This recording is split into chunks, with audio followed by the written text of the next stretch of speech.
At our son's lavish housewarming party, my wife grabbed my arm. Her grip was tight, her fingers digging into my suit jacket. She leaned in close, her voice barely a whisper above the clinking champagne glasses. "We need to leave right now." I looked at her confused. Why? What is going on? No answer came, just her gaze flicking nervously down the hallway. She held her tongue the entire walk to the car, and only once the doors were shut and we were alone did she turn toward me. The color gone from her face and say, "You didn't actually see the final paperwork, did you?"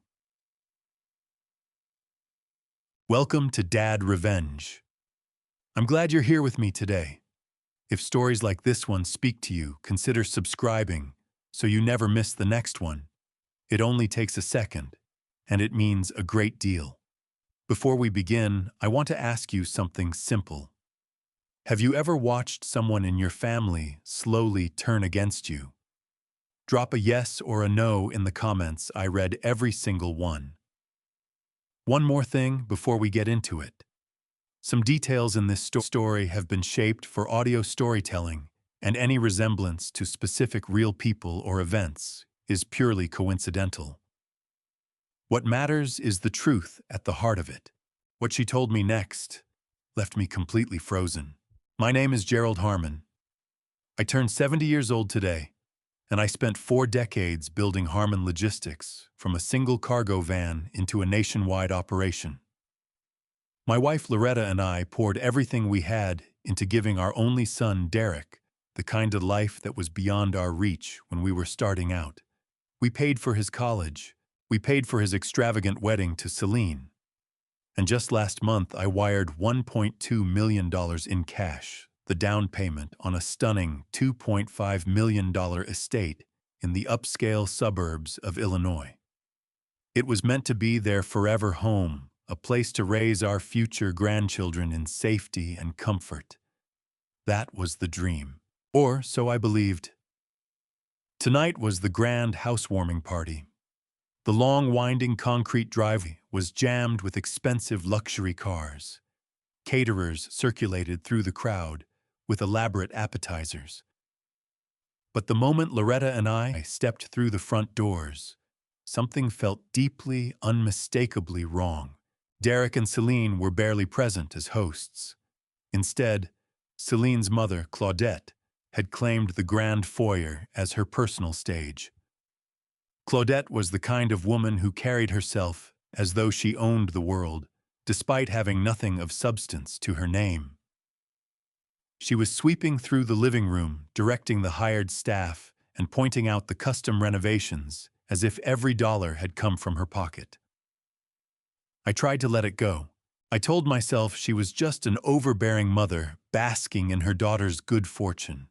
I picked up a glass of still water and positioned myself near the kitchen, watching my son.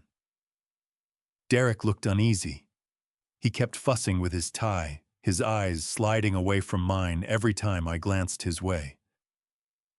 Each time I moved to approach him to ask how the move had gone, Celine would materialize at his side and steer him off to greet someone else. The whole atmosphere pressed down on me like a weight. I felt like an outsider in a house my own money had purchased. That was the moment Loretta took hold of my arm.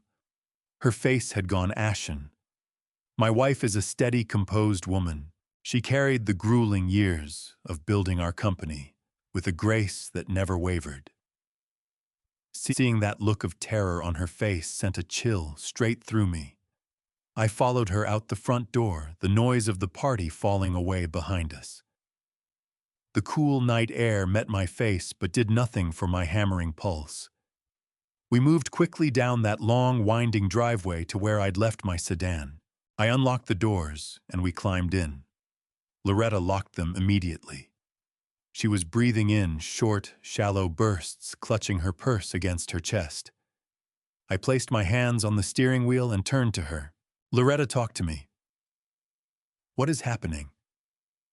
Did Claudette say something to you?" I asked, the frustration sharpening inside me. She shook her head slowly, steadying herself. "Gerald, the house. You told me you wired the money directly into Derek's escrow account. You said this house was for our son. It is for our son, I answered, a knot already forming in my gut. I handled the transfer personally.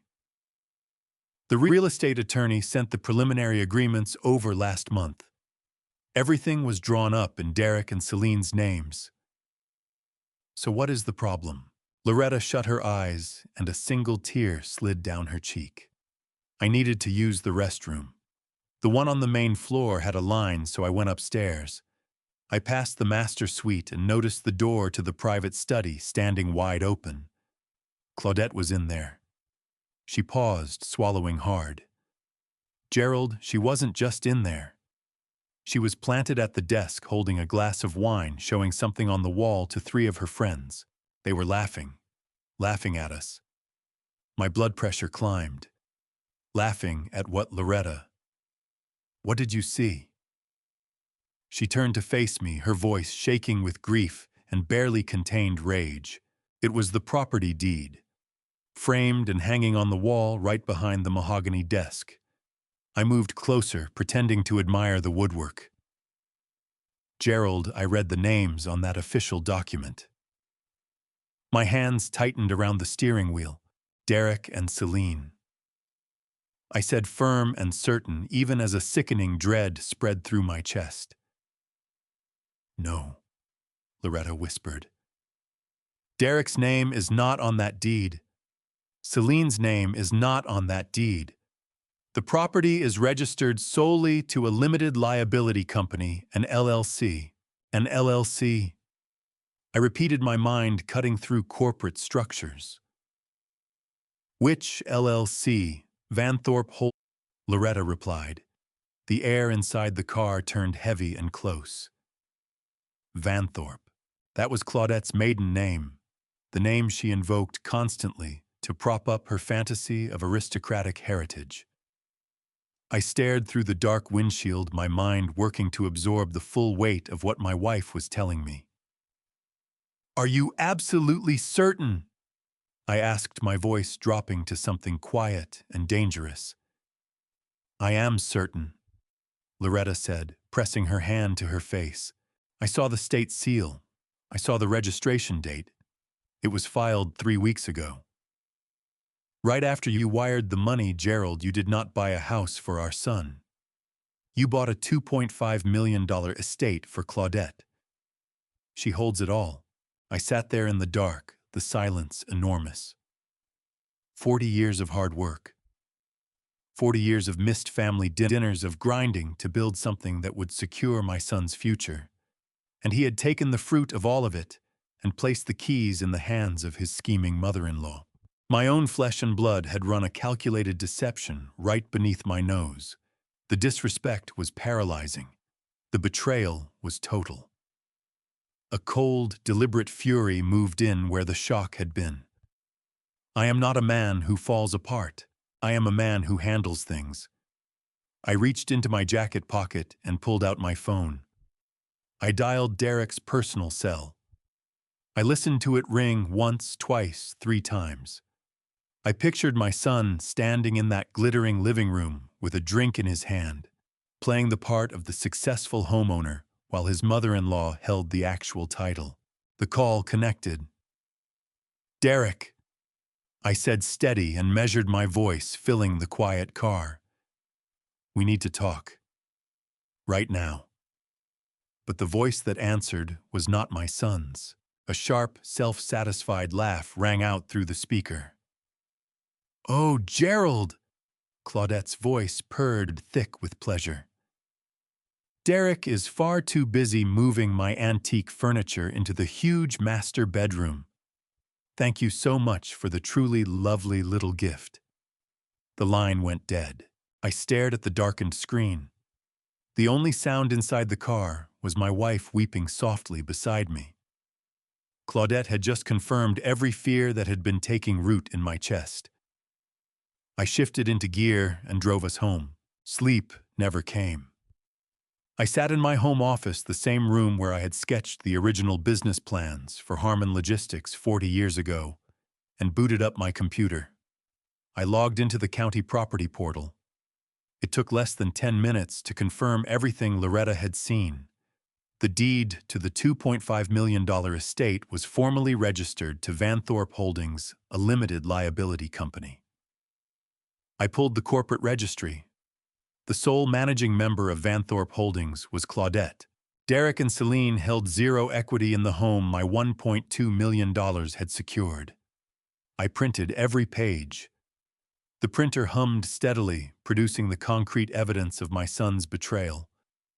I placed the documents in a brown accordion folder and sat waiting for sunrise. At exactly 6:45 in the morning, I turned into the executive parking lot at Harmon Logistics. On any other day, pulling up to that sprawling glass and steel building filled me with pride. Today, I felt only a cold dread settle deep in my bones. I passed the security desk, with a brief nod bypassed my own office, and walked straight to the financial wing. Derek was the chief financial officer, a title I had given him 3 years ago, certain he had the integrity to steward the company I planned to leave him. I had never once imagined I would be confronting him like this. I pushed open the heavy oak door to his office without knocking.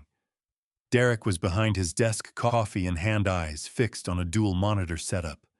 He looked up, caught off guard by my entrance. "Dad," he said quickly, smoothing his expression into an easy smile. "What are you doing here this early? I thought you and Mom were taking the morning off after the party. We missed you when it came time for the toast." I did not return the smile. I stopped directly in front of his desk. I studied this man, my son, searching his face for any trace of the honest boy I had raised. What I found instead was a polished executive in a tailored suit bought with my money, sitting in an office I built, spinning out a web of lies. I opened the brown accordion folder. Without a word, I took the printed county property records and brought them down hard onto the center of his desk. Derek flinched. His eyes fell to the papers. I watched every drop of color leave his face. His easy posture collapsed on the spot. A bead of sweat formed near his hairline as he scanned the highlighted name on the corporate registry, Vanthorpe Holdings. "Care to explain why my $1.2 million down payment purchased a mansion for your mother-in-law?" I asked, my voice dangerously calm. "Dad, listen. It is not what it looks like." He finally stammered, his usual smooth authority stripped away. "You don't have the full picture. There are things about how we structured this that you simply don't understand." "I understand perfectly," I replied, leaning across his desk. "I understand that I handed you that money to secure your family's future, and you quietly signed the deed over to Claudette. She even picked up your phone last night to gloat about it. So you have exactly 1 minute to tell me the truth before I contact the bank and report a major financial fraud." Derek wiped his forehead. He was coming apart. But before he could land on a convincing lie, the office door swung open. Celine walked in carrying a tray of expensive pastries and 2 designer coffees. "Gerald," she said, her voice thick with artificial sweetness. "We weren't expecting you today." "Obviously," I replied, keeping my eyes fixed on Derek. Celine crossed to her husband, her gaze dropping to the property documents spread across the mahogany desk. I watched her posture stiffen, a defensive wall going up instantly. She looked at Derek, then swung her eyes toward me, her expression closing off. The devoted daughter-in-law routine disappeared on the spot. "Did you actually dig through public records just to spy on us?" Celine demanded, her tone flooding with sudden indignation. She set her hands on her hips and stepped slightly in front of Derek, positioning herself as a barrier between us. "I cannot believe you would violate our privacy like this, Gerald." "Violate your privacy?" I said, my voice rising a notch. "I put over $1 million of my own money into your hands, Celine. I have every right to know whose name sits on the title of that property." "It was a gift," she fired back. When you give a gift, you release it. It means you trust your son to make the right choices for his family. Instead, you're creeping around behind our backs, treating us like suspects. That is incredibly controlling, Gerald. Frankly, it is toxic. Derek found his nerve now that he had backup. Celine is right, Dad, he said, shaking his head slowly. We are adults. You can't march into my office throwing accusations around just because you don't follow modern financial planning. You are reacting emotionally, not logically. A sickening twist moved through my gut. They were a completely unified front in this manipulation. They stood shoulder to shoulder looking at me not with remorse, but with coordinated irritation. Reacting emotionally, I said quietly. You call secretly moving a $2.5 million asset into your mother-in-law's LLC logical? Derek exhaled a long, heavy breath. He reached down and pulled open the bottom drawer of his desk. I didn't want to burden you with the complicated mechanics of our wealth management strategy, Dad. You're supposed to be stepping back and savoring your pre-retirement, but since you insist on assuming the absolute worst about your own son, I'll walk you through it. Derek drew out a thick navy binder with a silver embossed accounting firm logo on the cover and set it on the desk. He laid both palms flat on the cover, his eyes locking onto mine with a terrifyingly composed, calculated confidence. The sweat was gone. He was entirely prepared to spin an elaborate fiction straight to my face. Sit down, Dad, Derek said, gesturing to the leather chair across from him. Let me explain to you exactly how the tax system works. This binder holds the answers to your reckless assumptions. He added, his voice laced with condescension. And when I'm finished, I'll expect a full apology for this unwarranted intrusion. I looked at the binder, then back at my son. 40 years of hard work had narrowed to this single moment. He genuinely believed he was looking at a naive old man who would swallow whatever came next. Derek opened the binder with slow, deliberate movements, smoothing each page flat with his palms. He cleared his throat and adjusted his posture, reassembling the polished, executive bearing I had spent years helping him develop. Dad, real estate and large-scale financial transfers don't operate the way they did when you bought your first house 40 years ago. We are handling substantial sums here, and the federal government is constantly hunting for ways to penalize families on intergenerational wealth transfers. If you had wired the money straight into our personal accounts, we would have been hit with an absolutely staggering gift tax liability. It would have gutted us financially before a single piece of furniture crossed the threshold. He pointed a manicured finger at a dense spreadsheet packed with projected tax brackets and depreciation schedules. Celine's mother has a phenomenal accountant, a man who oversees portfolios for some of the wealthiest families in this state. His advice was that the safest, most fiscally sound way to handle your generous contribution was to channel it through a temporary holding vehicle. Vanthorpe Holdings is just a shell company, Dad, a protective barrier. Claudette is serving as a temporary trustee to shelter the asset. According to the strategic timeline laid out right here in these documents, the limited liability company will be fully dissolved in exactly 90 days. On day 91, the property deed transfers automatically and entirely into Celine's and my name. We were working to protect your investment, not take it. We simply wanted to manage the stressful logistics ourselves so you could stay focused on your retirement. It was a masterful performance. The financial terminology was perfectly placed. The surface logic was airtight, crafted to project responsibility and professionalism. Had I been an ordinary man without this background, I might have felt immediate relief. I might have praised my son for his brilliant foresight. But I spent my entire working life navigating corporate tax law to build Harmon Logistics. I knew in an instant that every single word leaving his mouth was a meticulously constructed lie. You do not shelter a primary residence from federal gift tax by routing it through a mother-in-law's personal LLC. It was legally absurd, a fairy tale dressed in corporate language. I kept my face completely blank. I did not cut him off once. I let the silence settle after he finished. That silence made Celine visibly anxious. She could see that Derek's spreadsheet presentation had done nothing to douse the suspicion burning in my eyes. She moved forward, trading the aggressive posture for something far more calculated. Her lower lip began to tremble, her eyes filling with precisely timed tears. "Ah, Gerald, how could you think so poorly of us?" she asked, her voice fracturing with manufactured heartbreak.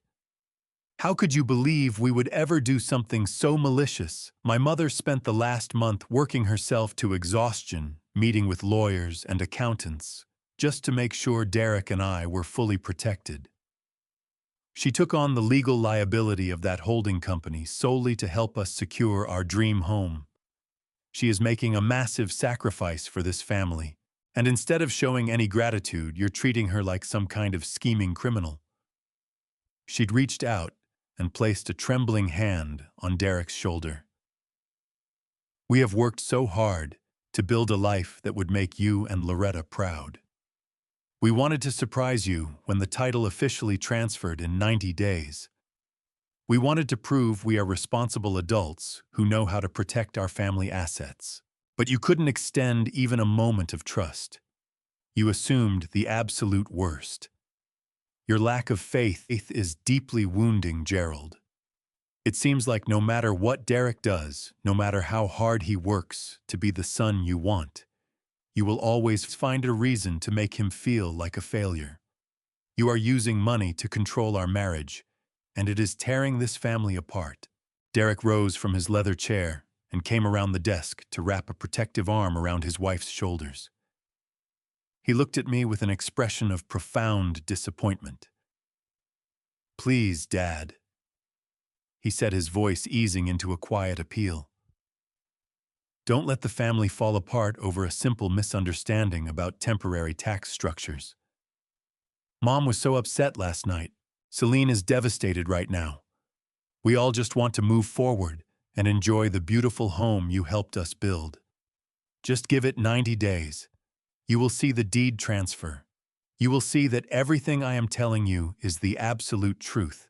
Just trust me." I stood there at the center of that office, surrounded by the empire I had built from nothing. I looked at the son I had raised and the daughter-in-law I had welcomed into my home.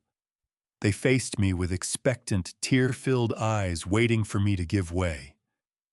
My gut was telling me loudly that what I was seeing was only the outermost layer of something far darker and far more dangerous beneath. The tax loophole story was too polished.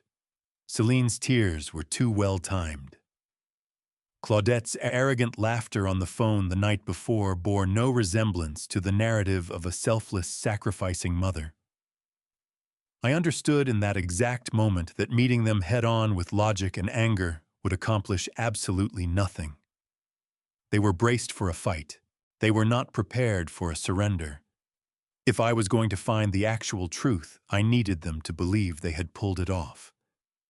I needed their guard to drop.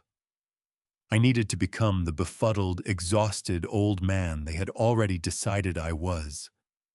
I let my shoulders sag forward, deliberately shrinking into myself. I raised a hand and pinched the bridge of my nose, releasing a long, unsteady sigh that carried the sound of defeat. I pushed my expression to shift from cold fury into genuine fatigue. "I am sorry," I said, keeping my voice deliberately thin. "I am just getting old, Derek.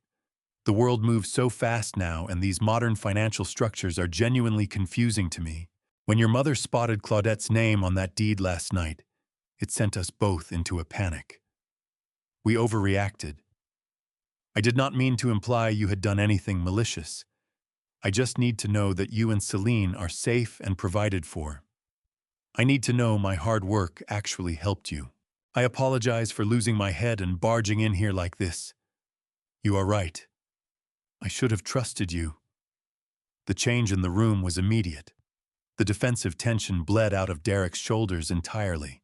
Celine sniffled and dabbed at her eyes, offering me a small, forgiving smile. The two of them exchanged a brief, barely concealed look of pure triumph. They had won. The old man had folded. "It is okay, Dad," Derek said, his voice settling back into its usual confident register. "We know you were only looking out for us. We appreciate you saying that. Let us put this behind us and look ahead." "Thank you, son," I replied softly. "I will let you get back to your mourning. We can talk more about the house another time."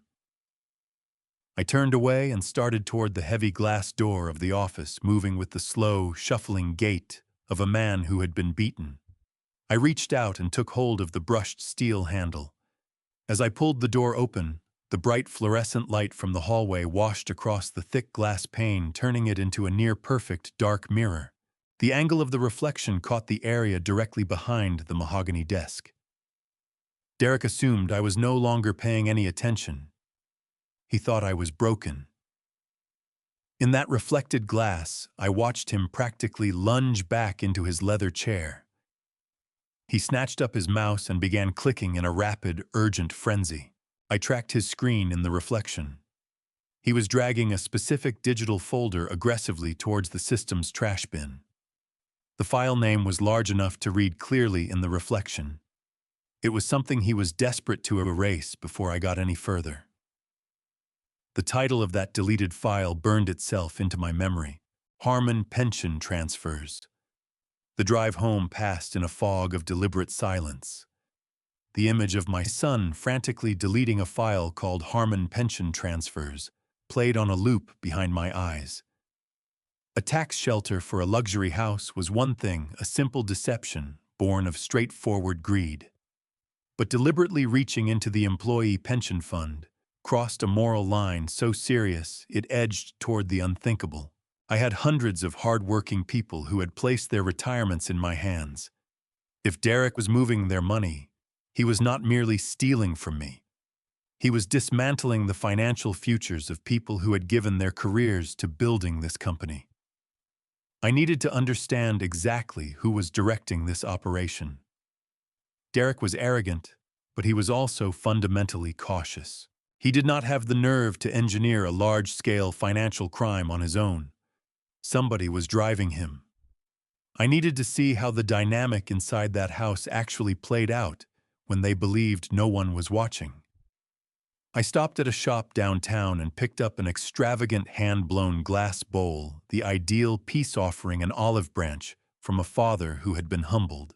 I arrived at the estate just after 2:00 in the afternoon. The wrought iron gates stood wide open. Landscaping crews were working across the front lawn. I parked near the fountain and climbed the stone steps, the glass bowl cradled into my hands. I did not ring the bell. The heavy oak front door sat slightly ajar. I stepped into the grand foyer, letting the shadows absorb my entrance. The house carried the imperious voice of Celine's mother through every corridor. I moved quietly down the marble hallway, tracking Claudette's sharp, carrying voice into the main living room. What I found there made my blood run completely cold. It was a masterclass in psychological domination. Derek, the chief financial officer of a $40 million enterprise, was literally on his hands and knees. He had a measuring tape pressed against the edge of a massive Turkish kilim rug. Claudette stood directly above him, holding a porcelain cup of coffee. She looked down at him with naked contempt. "Move it exactly 2 inches to the left, Derek." She snapped, her voice laced with venom. "I have told you repeatedly that I want it centered precisely beneath the chandelier. Are you truly incapable of following a simple instruction?" Derek wrestled with the heavy fabric, his hands visibly unsteady. "Sorry, Claudette," he muttered, his voice barely carrying his eyes, not daring to lift toward hers. "I will fix it right now." Claudette let out a loud, scornful sound loaded with contempt. She snapped her fingers at him twice, a sharp, belittling crack. "Then fix it quickly. The interior designer arrives in 20 minutes and I refuse to have my home looking disorganized because of your incompetence. I watched my son fold inward, his shoulders collapsing in submission. The composed executive who had tried to intimidate me just hours earlier had vanished entirely. Here he was, a frightened, obedient servant in his own supposed home, answering to a tyrant's every command. I let my heel strike the marble floor with a deliberate click.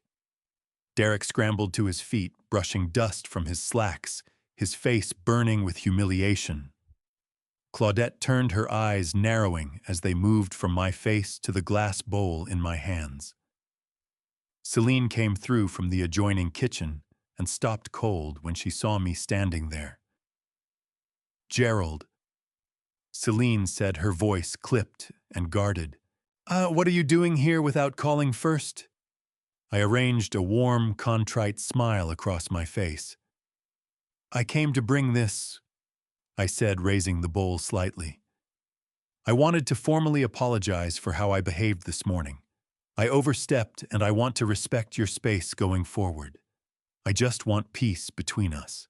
Claudette looked at the bowl, her lips curling slowly into a smug, satisfied smile. "Well, that is very mature of you, Gerald. Just set it on the side table and be careful not to scratch the wood." I placed it down carefully and shifted my attention to Derek. He was studying the floor, unwilling to meet my eyes. I needed to gauge exactly how deep this control had sunk. "Derek," I said, keeping my tone easy and unhurried. "While I am here, I wanted to quickly ask about the fourth quarter financial projections for the regional distribution centers. Are we still on schedule to open the new warehouse in Indiana by November?"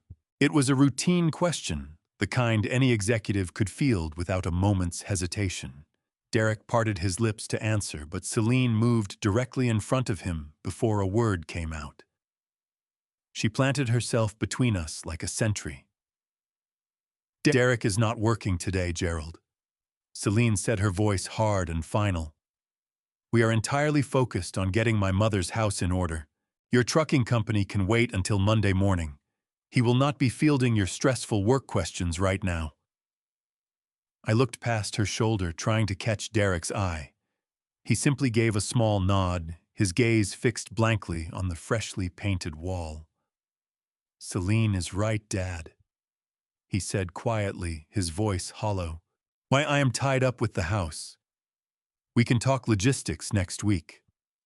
The psychological horror of what I was witnessing settled fully over me. My son had no control over his own life, his money, or his own voice. He had been completely subjugated. They had stripped away his autonomy, reshaping him into a compliant instrument for their financial agenda. "Of course," I said, keeping the weary facade in place.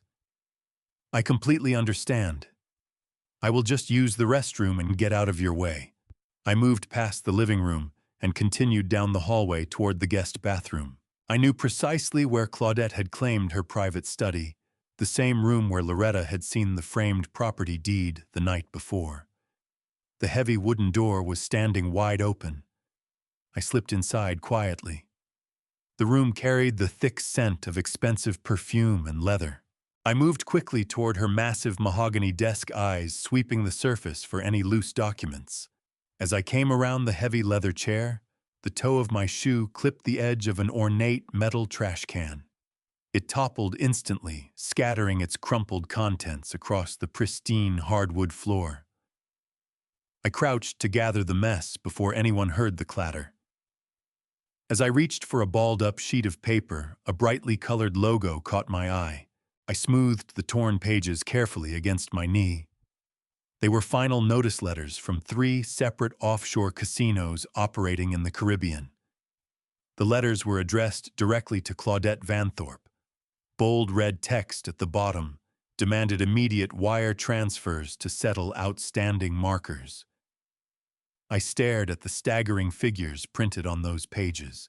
Claudette was not a wealthy aristocrat sheltering family assets from the government. She was a compulsive gambler buried under tens of millions of dollars in offshore debt. and she was using my son and my company's pension fund to bankroll her own desperate survival. I placed the torn casino letters back into the ornate metal trash can, arranging them exactly as I had found them.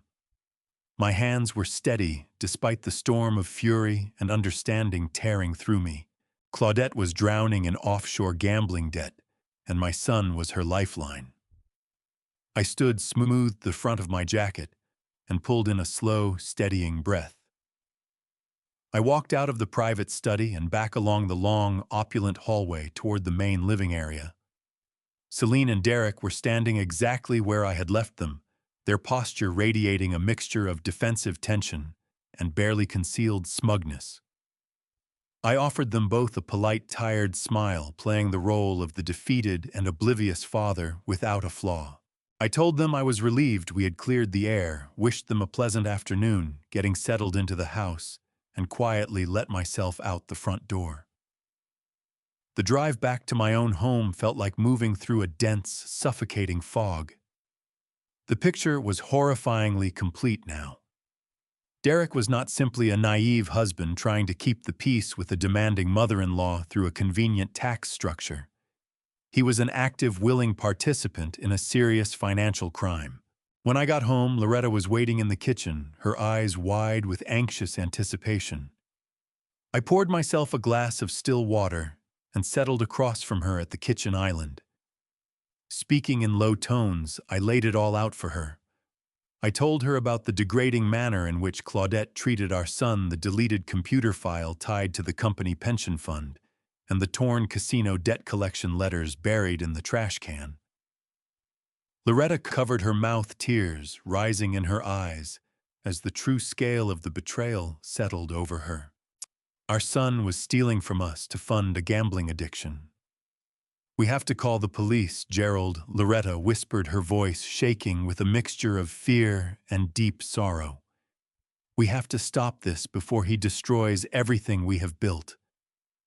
I shook my head slowly and reached across the marble counter to take her trembling hands in mine. "No," I said quietly, but without any give. "If we go at him directly now or bring in the authorities before we are ready, Derek will wipe the remaining digital evidence clean. He is the chief financial officer. He controls the servers. He controls the daily ledgers. He will tell everyone I am a confused old man chasing shadows. And Celine will stand behind every word of it. We cannot win a battle of words against two people who have spent months polishing their story. If we are going to stop this, I need undeniable concrete proof. I need the raw financial data pulled directly from the company servers, and I have to get it without Derek ever realizing I was inside." I spent the rest of that evening performing complete normality. I ate dinner with Loretta, watched the evening news, and went to bed at my usual hour. I needed to make certain that if Derek was keeping any eye on my movements, he would see nothing but a tired, aging executive easing into a quiet life. But sleep was never going to happen.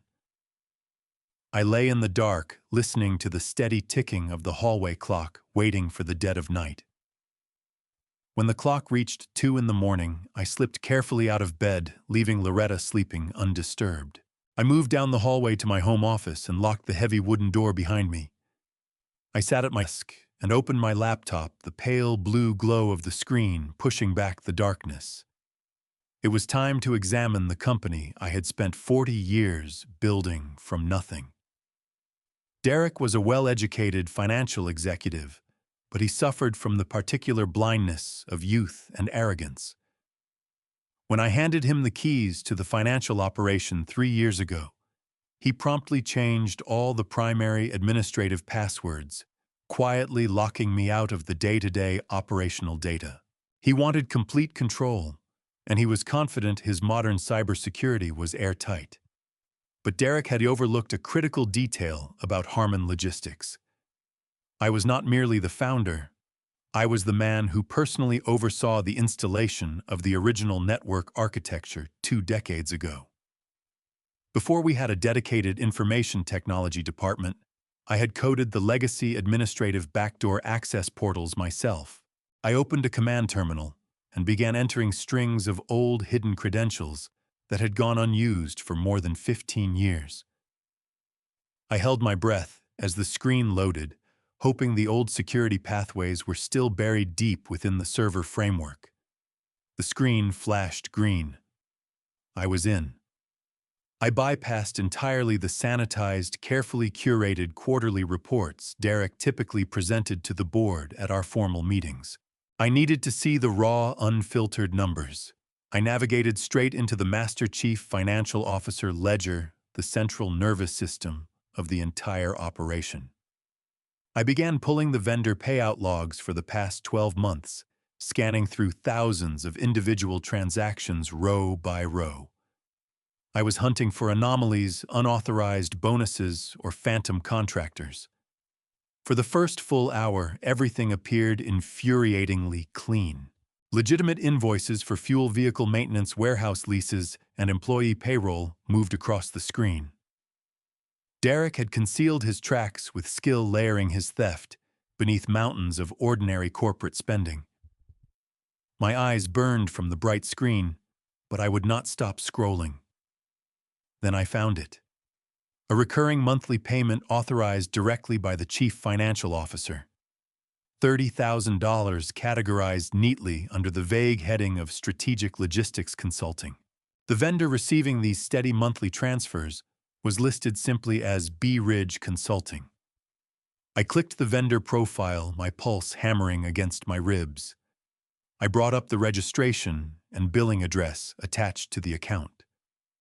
It was a rent-controlled apartment complex on the south side of Chicago, the exact address where Claudette had lived before Celine married my son. B. Ridge, Claudette. It was so audacious, so completely brazen, that it made my blood boil. Derek was channeling $30,000 a month of company revenue straight to his mother-in-law to sustain her gambling habit. He was bleeding the accounts to settle offshore casino debts. The sheer entitlement required to run this scheme was staggering. I reached out to begin a mass download of the records. My finger hovered over the trackpad, poised to secure the undeniable evidence I needed to protect everything I had built. I clicked the primary extraction icon, expecting a progress bar to appear. Instead, the entire screen locked up without warning and flooded a violent, blinding red. A high-priority security alert materialized at the center of the monitor. The message was impossible to misread. Admin override detected, alerting CFO immediately. The trap had been sprung. Derek now knew with certainty that an unauthorized user was moving through his secure network. He knew someone was hunting him. I stared at the red-washed screen for only a moment before I acted. I pressed the power button and held it down until the screen went dark and the fan fell silent. Quiet returned to the room, but my mind was moving fast. Derek would receive that automated alert instantly. Given the scale of the financial crimes he was carrying out, panic would take over completely.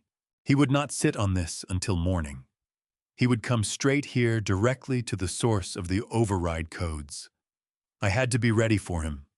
I shut the laptop and pulled a stack of old physical retirement portfolio folders from my drawer, spreading them haphazardly across the desk.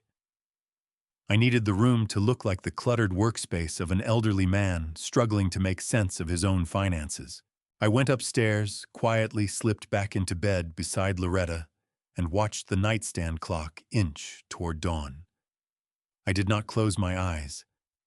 I simply waited for the inevitable arrival of my desperate son. At 6:15, the sharp crunch of tires on the driveway cut through the morning silence. A car door slammed with hard, deliberate force. A few seconds later, a barrage of urgent, heavy knocks rattled our front door. Loretta stirred beside me in alarm. I laid a steady hand on her shoulder and told her to stay put, that I would go see who it was. I pulled on my thick bathrobe, deliberately knotting the belt just slightly off-center. I ran a hand through my gray hair, making sure I looked properly tousled and half asleep.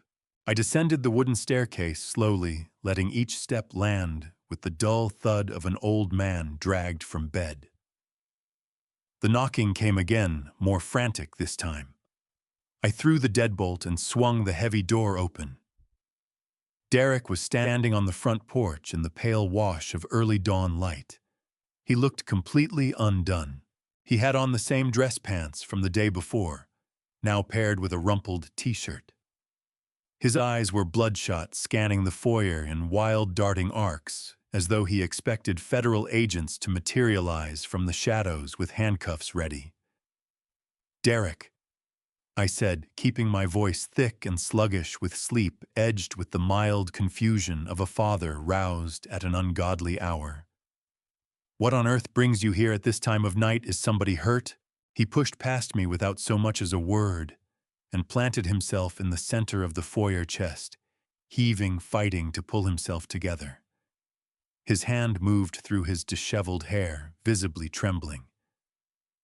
"Dad, we've got a serious corporate emergency," he said, his voice wound tight. "The company's primary financial servers were breached last night. Someone triggered a master administrative override at 2 Orange in the morning.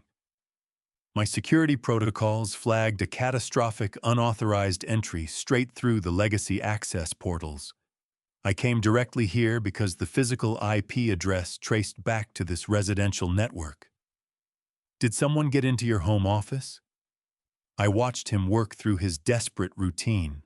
He was trying to dress up raw, naked terror as dutiful executive concern. What he needed to know was whether I was behind it or whether some faceless hacker was out there pulling his illegal transactions into the light. I let my shoulders sag. I raised an unsteady hand to my forehead, massaging my temples as though fending off a brutal morning headache. I exhaled long, heavy, soaked in manufactured embarrassment. "Oh, Derek," I mumbled, eyes dropping to the floor. "I am so incredibly sorry. I had no idea it would set off such a commotion. There are no hackers, son. It was only me." Derek went absolutely still. What little color remained in his face drained clean away as he braced for whatever was coming. "You?" he asked, his voice dropping to a frightened whisper. "What do you mean it was you? What were you doing in the central ledger at 2 in the morning?" I shook my head, playing the bewildered, technologically helpless senior citizen with flawless commitment. "I couldn't sleep," I explained, my voice wavering just enough with manufactured shame. "I came down to look over my personal retirement portfolios. You know I like to check the quarterly yields, but that new financial software you put in last month is completely impossible to make sense of. I couldn't work out how to get into my private shareholder dashboards. I kept clicking through menus and these warning boxes kept appearing on the screen." I gestured feebly toward the hallway leading to my office. I tried some of my old master passwords from the days when we ran the legacy systems, thinking they might cut through the new security walls. I suppose I must have set something off. The screen flashed red all of a sudden, and the whole machine locked up on me. I got so fed up with those blinking warnings that I just unplugged it from the wall and went back to bed. "I am so sorry I sent you into a panic, Derek. I was only trying to read my pension statements, and I ended up crashing the entire system. I feel like a complete fool." I looked up at him, eyes wide and full of apology. I held still and waited. I watched the intoxicating wave of relief move through his entire body.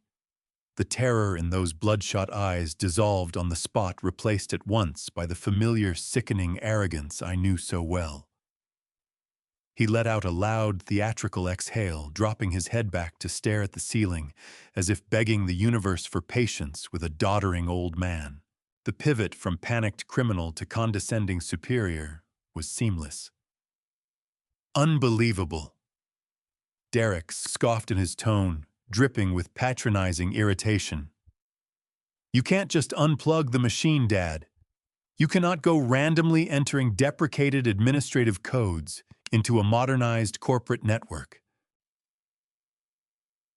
You triggered a level 5 security cascade. I was convinced we were under a coordinated cyber attack from a foreign entity. You very nearly gave me a heart attack over a retirement statement.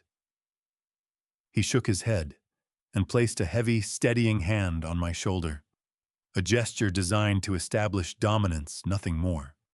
"Listen to me," he said, speaking with the deliberate care one might use on a toddler. "You are getting too old to be tinkering with advanced technology. These systems are completely different now. They are highly sensitive. You need to leave the technical side to me and my team. If you ever want to look at your personal pension files, you call my assistant. We will have a hard copy printed for you. Do not attempt to log into the servers yourself again. You are only going to cause unnecessary damage." I nodded meekly, gaze fixed on the floor. "You are absolutely right, son," I murmured. "I'll leave the heavy lifting to you. I'm sorry." Derek patted my shoulder. "Just get some rest, Dad. Let the younger generation handle the details." He turned and walked out the front door. I watched him through the side window. The moment his luxury car disappeared around the corner, my posture straightened. The trembling in my hands stopped completely. I reached for my burner phone and dialed a secure number. "Rupert," I said, my voice cold and stripped of every last trace of paternal warmth. "I need you to quietly take my son's life apart." Rupert Finch was not the sort of man who asked questions. He was a forensic auditor who worked in the shadows, a ghost who could track a single stolen dollar through a maze of international shell companies and encrypted offshore accounts. When I ended the call, I felt the first genuine stillness I had known in days. The trap was laid. Now I simply had to hold my role. The occasion arrived that very Friday. Loretta had invited Derek, Celine, and Claudette over for a family dinner. It was a tradition we had kept for years, but on this particular evening, it felt more like arranging the opening scene of a psychological war. Loretta spent the whole afternoon preparing her signature pot roast, surrounded by glazed carrots and fresh thyme, entirely unaware of the digital excavation Rupert was quietly carrying out on our son. I had said nothing to her about my midnight visit to the corporate ledger or my call to Rupert.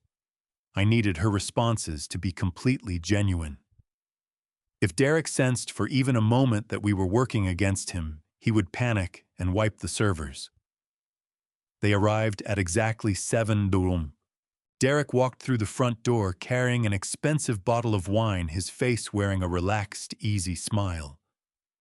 The early morning panic over the system alert had vanished without a trace. He was convinced the threat had been neutralized.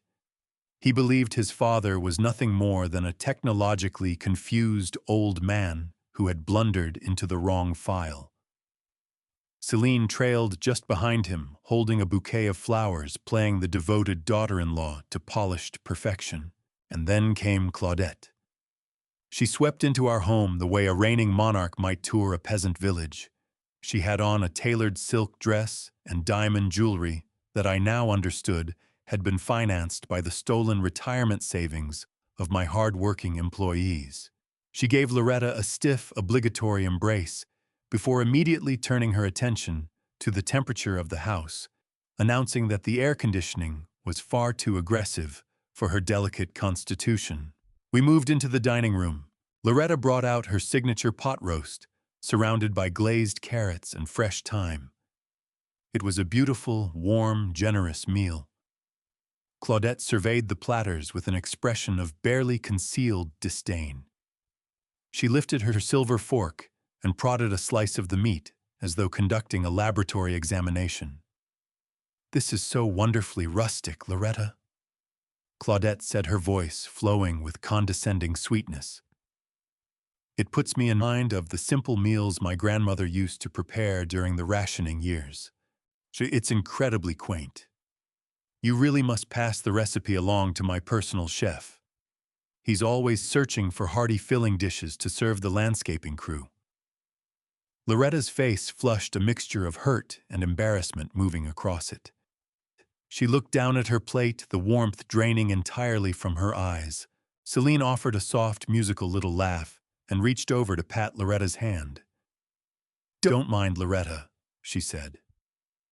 "She has simply grown accustomed to a very particular standard of culinary artistry lately. Her diet is strictly organic imported ingredients these days." I sat at the head of the table, cutting through my meat with slow, unhurried precision. I pressed a warm, oblivious smile onto my face and looked over at Claudette, nodding with apparent enthusiasm, as though the vicious insult she had just aimed at my wife had sailed completely over my head.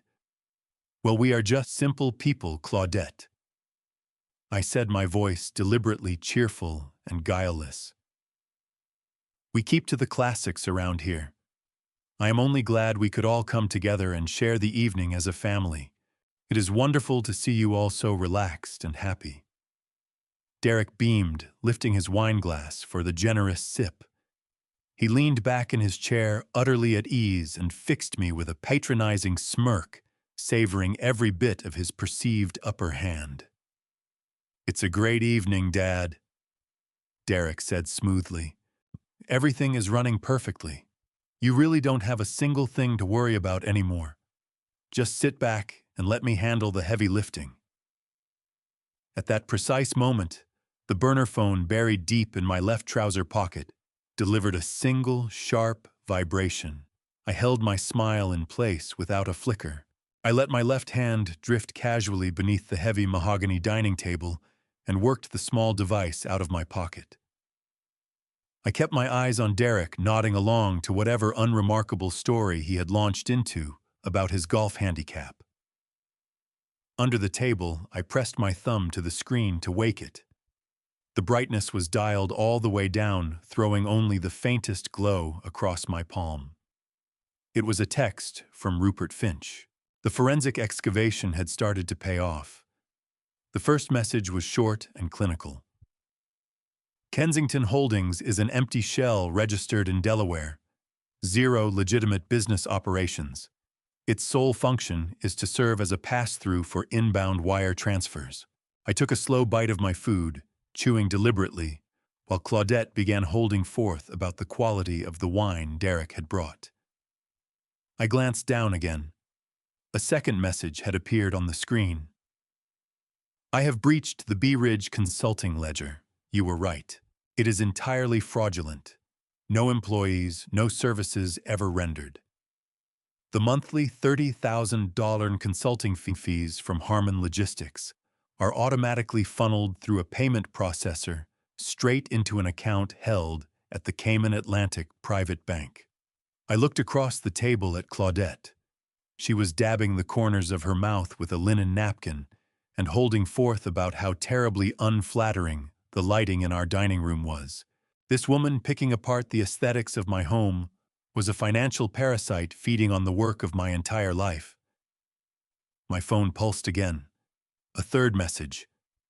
I intercepted the outbound routing numbers from the Cayman account. "The money does not sit there. Within 24 hours of receiving the Harmon funds, wire transfers go out to 3 separate entities: Solaris Gaming Group, Meridian Isle Betting, and a private debt consolidation firm operating out of Macau. She is moving money faster than she can steal it. The debt is staggering. She is leveraging the house to cover the margins." A cold, hard knot settled into the pit of my stomach. The scope of the deception was staggering.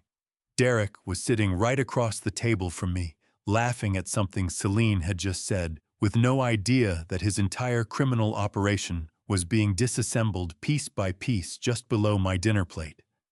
He was so arrogant, so completely sure of his own cleverness, that it never entered his mind I might be hunting him. I watched Loretta offer Claudette another serving of vegetables. Claudette refused with a dramatic wave of her hand, announcing she had already taken in far too many simple carbohydrates for one evening. I wanted to say something. I stayed perfectly still. I had to let Rupert finish the work. My phone vibrated one final time, a longer, continuous pulse. I kept my expression entirely neutral as my eyes dropped.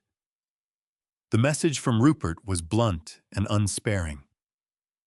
Gerald, step outside. You need to hear this. They aren't just stealing the company's cash flow.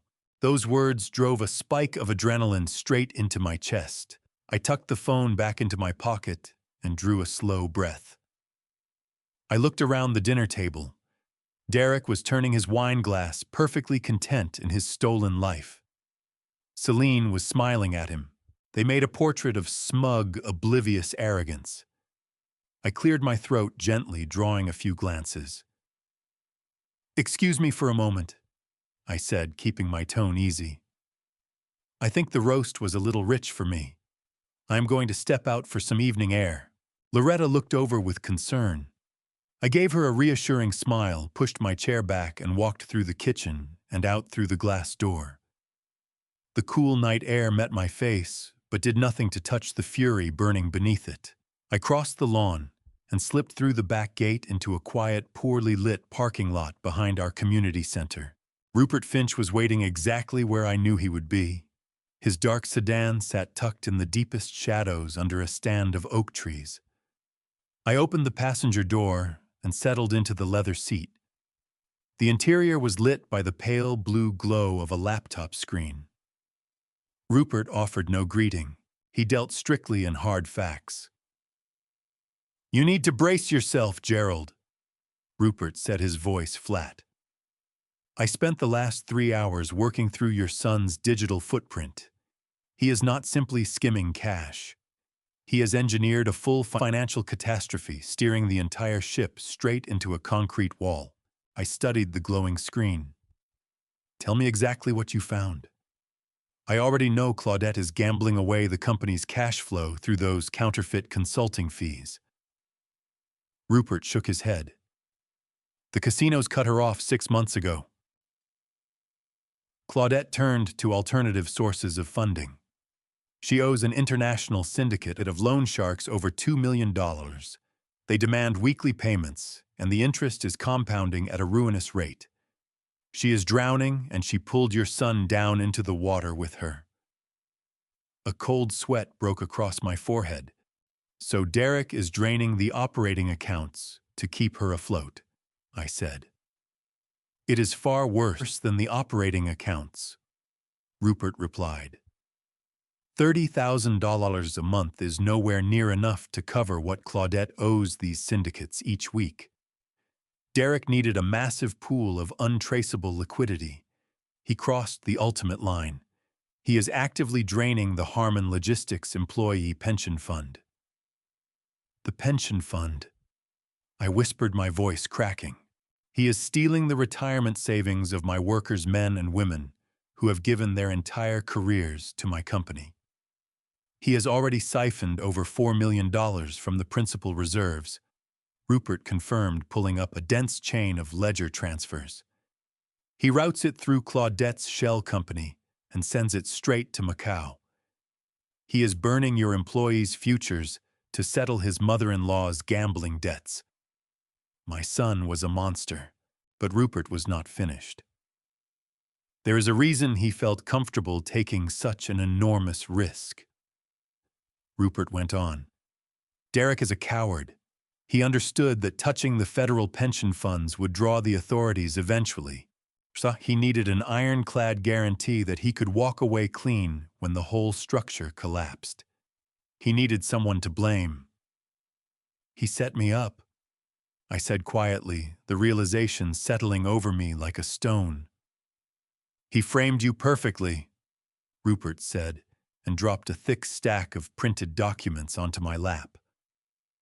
"I found these buried in a hidden partition on the main server. Derek used your digital signature to forge binding legal declarations. He drafted documents naming you as the sole guarantor of Claudette's massive syndicate debts. He forged executive orders authorizing the creation of the Phantom subsidiaries and the pension fund withdrawals. Every wire transfer, every illegal loan, every stolen dollar carries your name at the top of the command chain. I looked down at the papers spread across my lap. The forged signatures were indistinguishable from the real thing. The legal language was airtight. If federal authorities open an investigation, or if the loan sharks decide to collect their principal by force, every paper trail leads directly to your home office, Rupert said. Derek structured this entire criminal enterprise so that he appears to be an innocent subordinate carrying out the erratic instructions of his aging father. If this operation comes apart, Gerald, you are the one going to federal prison. You will die in a cell while Derek takes full control of whatever assets remain. The weight of that reality locked my jaw rigid.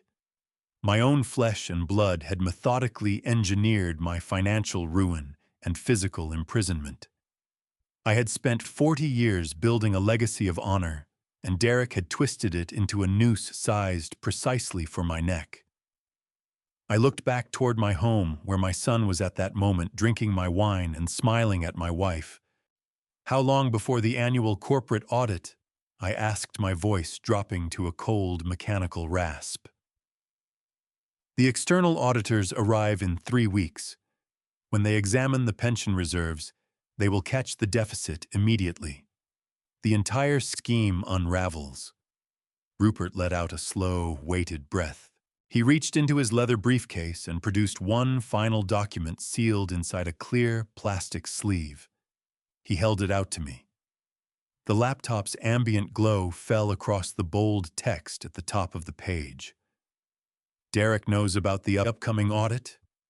Rupert said quietly. He knows the deficit cannot be concealed from outside regulators. He does not intend to let you absorb the consequences after the audit happens. He plans to spring the trap before the auditors ever set foot in the building. I took the plastic sleeve from his hand. I read the title of the document. My blood turned to ice. What I was about to learn that evening would redefine everything I thought I understood about the people closest to me. The weight of it still sits with me. Before we get there, if someone you loved was quietly working against you, would you confront them the moment you knew, or would you wait and build your case in silence? It is a drafted, legally binding petition for emergency medical conservatorship. Rupert explained, his voice carrying genuine disgust. I intercepted emails between Derek Celine and a compromised private judge. They plan to file this petition next week in a closed session. They intend to testify under oath that your recent behavior has grown erratic and dangerous. They will claim you are suffering from severe dementia and are actively destroying the company through reckless financial decisions. I stared down at the petition. It laid out a complete seizure of my personal rights and medical autonomy. It depicted me as a hollowed-out man no longer capable of looking after himself. Once the judge signs that order, you lose all legal authority immediately, Rupert said. Derek and Celine will be handed total control over your life and Harmon Logistics. They will have you confined in a secure memory care facility, cut off from the outside world. You will have no way to reach Loretta, your attorneys, or the authorities. Once you are silenced, Derek will use his power as conservator to bury his tracks, pin the missing pension funds on your supposed deterioration, and walk away with everything. They were going to bury me alive. I sat in the darkened passenger seat of Rupert Finch's car, the drafted conservatorship petition in my hands. They were going to bury me alive. The full enormity of their cruelty moved through me like a tide, washing out the last remnants of my paternal feeling and leaving behind something cold and absolute. I passed the plastic sleeve back to Rupert. I did not shed a single tear. I looked at the forensic auditor and gave a single nod. The season for grief was over. It was time to go to war. I told Rupert to begin locking down the evidence at once, to trace every stolen dollar and construct an impenetrable fortress around my personal assets. Then I stepped out of his car and walked back across the damp grass toward my home. The following morning, I launched the performance of my life. If Derek and Celine needed a senile, confused old man to lend credibility to their fraudulent court petition. I was going to give them a masterpiece. I walked into the kitchen where Loretta was pouring coffee, and Derek was standing near the island scrolling through a report on his tablet. I deliberately shuffled my feet and let my posture cave inward. Then I looked straight at my son and let a blank, vacant expression settle over my face. "Good morning, Michael," I said using the name of my late brother. "Did you finish the inventory logs for the warehouse yet?" Derek went still and lowered his tablet slowly. He shot a fast, wide-eyed look at Loretta. "Dad!" Derek said, his voice thick with performed concern. "It's me, Derek. Michael has been gone for 20 years.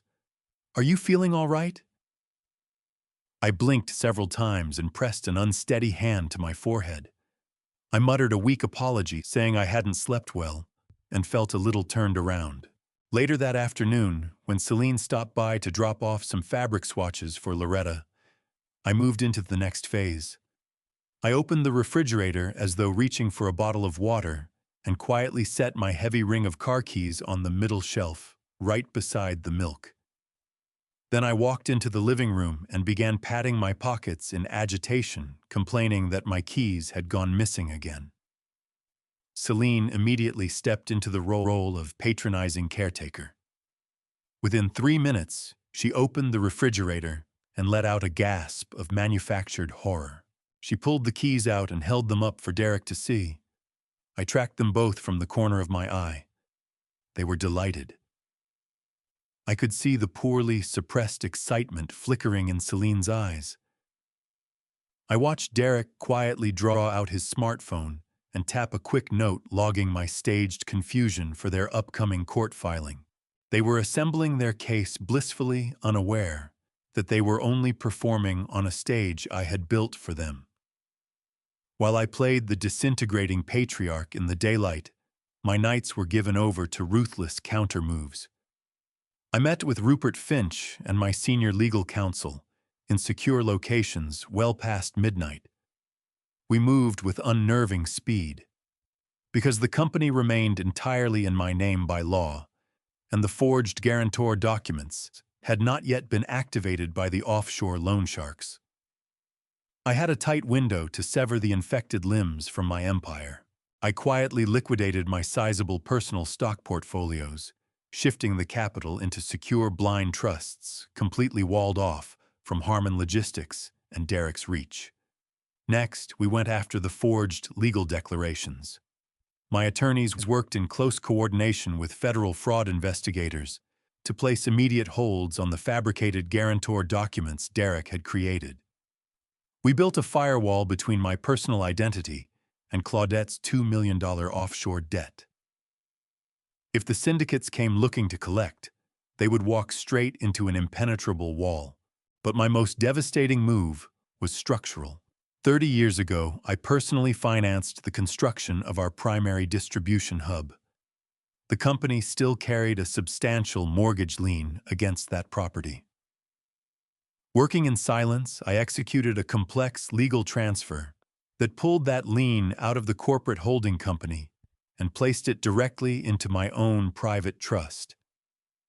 In a single stroke, I went from being the vulnerable founder to the supreme, untouchable creditor of my own company. If Derek managed to seize the company through his counterfeit conservatorship, he would inherit a crushing mountain of debt owed entirely to me. By the end of that week, the trap was fully loaded. I had secured my personal wealth, neutralized his leverage completely, and assembled enough forensic evidence to put him in federal prison for a decade. But I still needed one final, undeniable piece of physical proof. I needed to catch him in the act of outright theft, something that would obliterate any defense he might try to construct in a courtroom. I needed to capture his true intent on camera. On Thursday evening, I withdrew to my home office.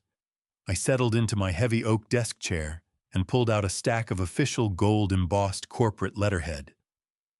I began composing a document designed to serve as the ultimate irresistible bait. I titled it, Immediate transfer of CEO powers.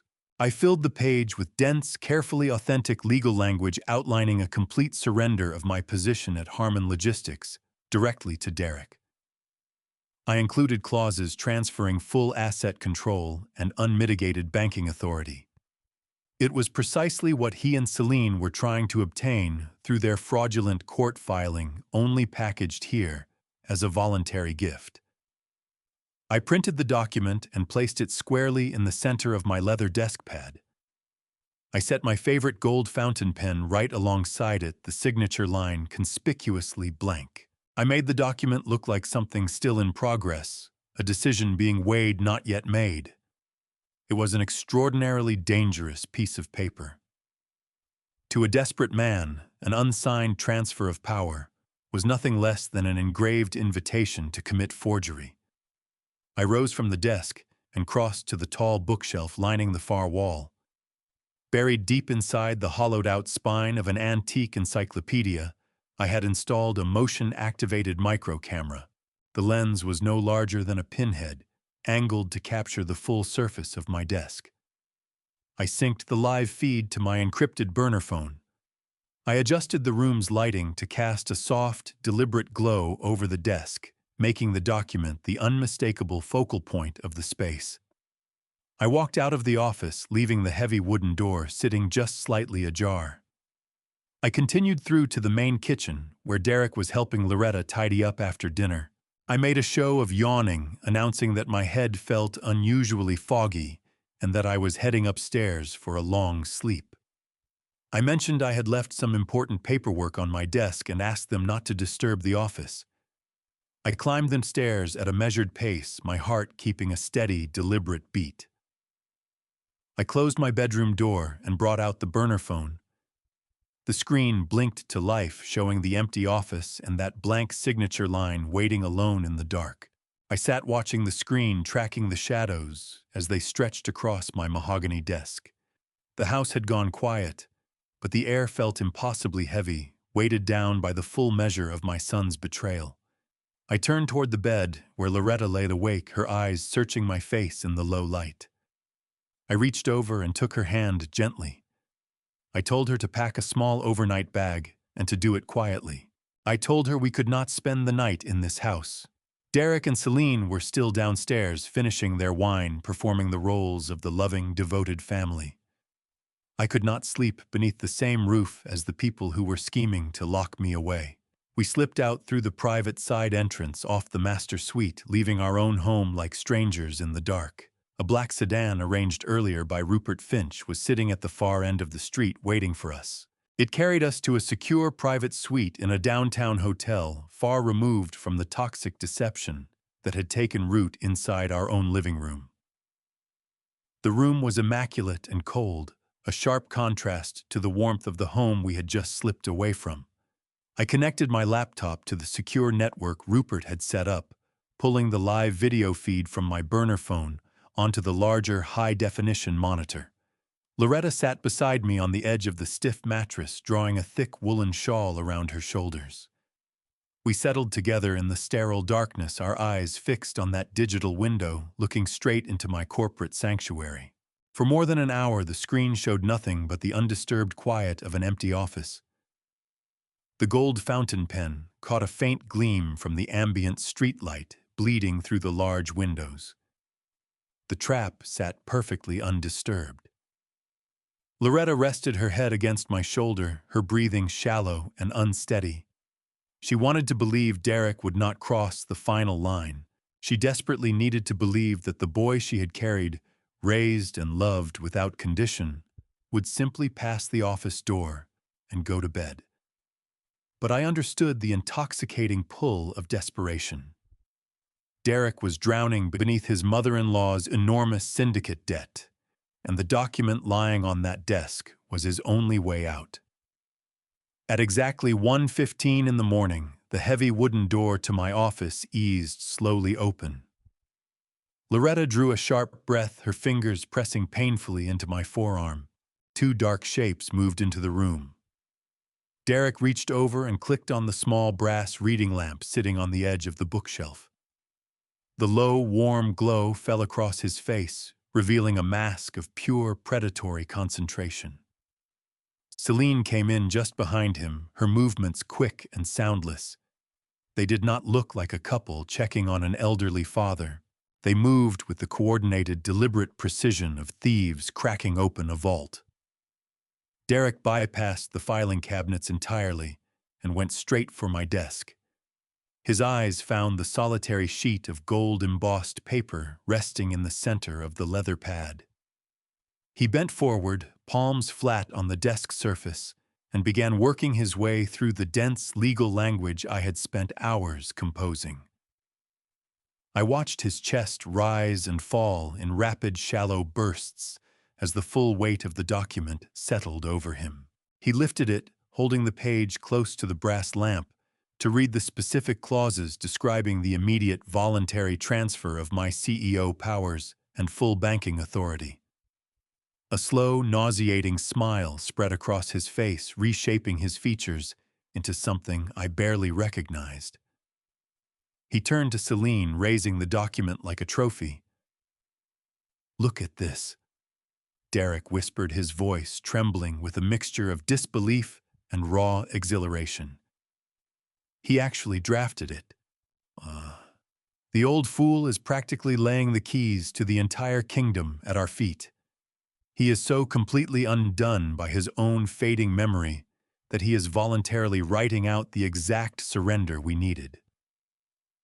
Celine moved closer and snatched the paper from his hand. She devoured the clauses rapidly, her eyes racing across the page. Her lips peeled back into a wide, merciless grin. A sharp, cruel laugh cut through the quiet of the office, a sound stripped of any trace of human warmth. "I cannot believe this is actually happening," Celine sneered, flinging the document back onto the desk with a contemptuous flick of her wrist. "He is making this so unbelievably easy. I honestly expected we would be fighting him in court for months. But look at him, Derek. He is completely broken. He really is nothing but a senile cash cow waiting to be milked." The sheer venom behind those words was physically repulsive. Loretta began weeping silently beside me, tears running freely down her face as she listened to the woman we had welcomed into our family reduce my entire existence to a punchline. But the horror had not yet reached its bottom. Derek lifted the gold fountain pen, turning it slowly between his fingers. He stared down at the blank signature line at the foot of the page.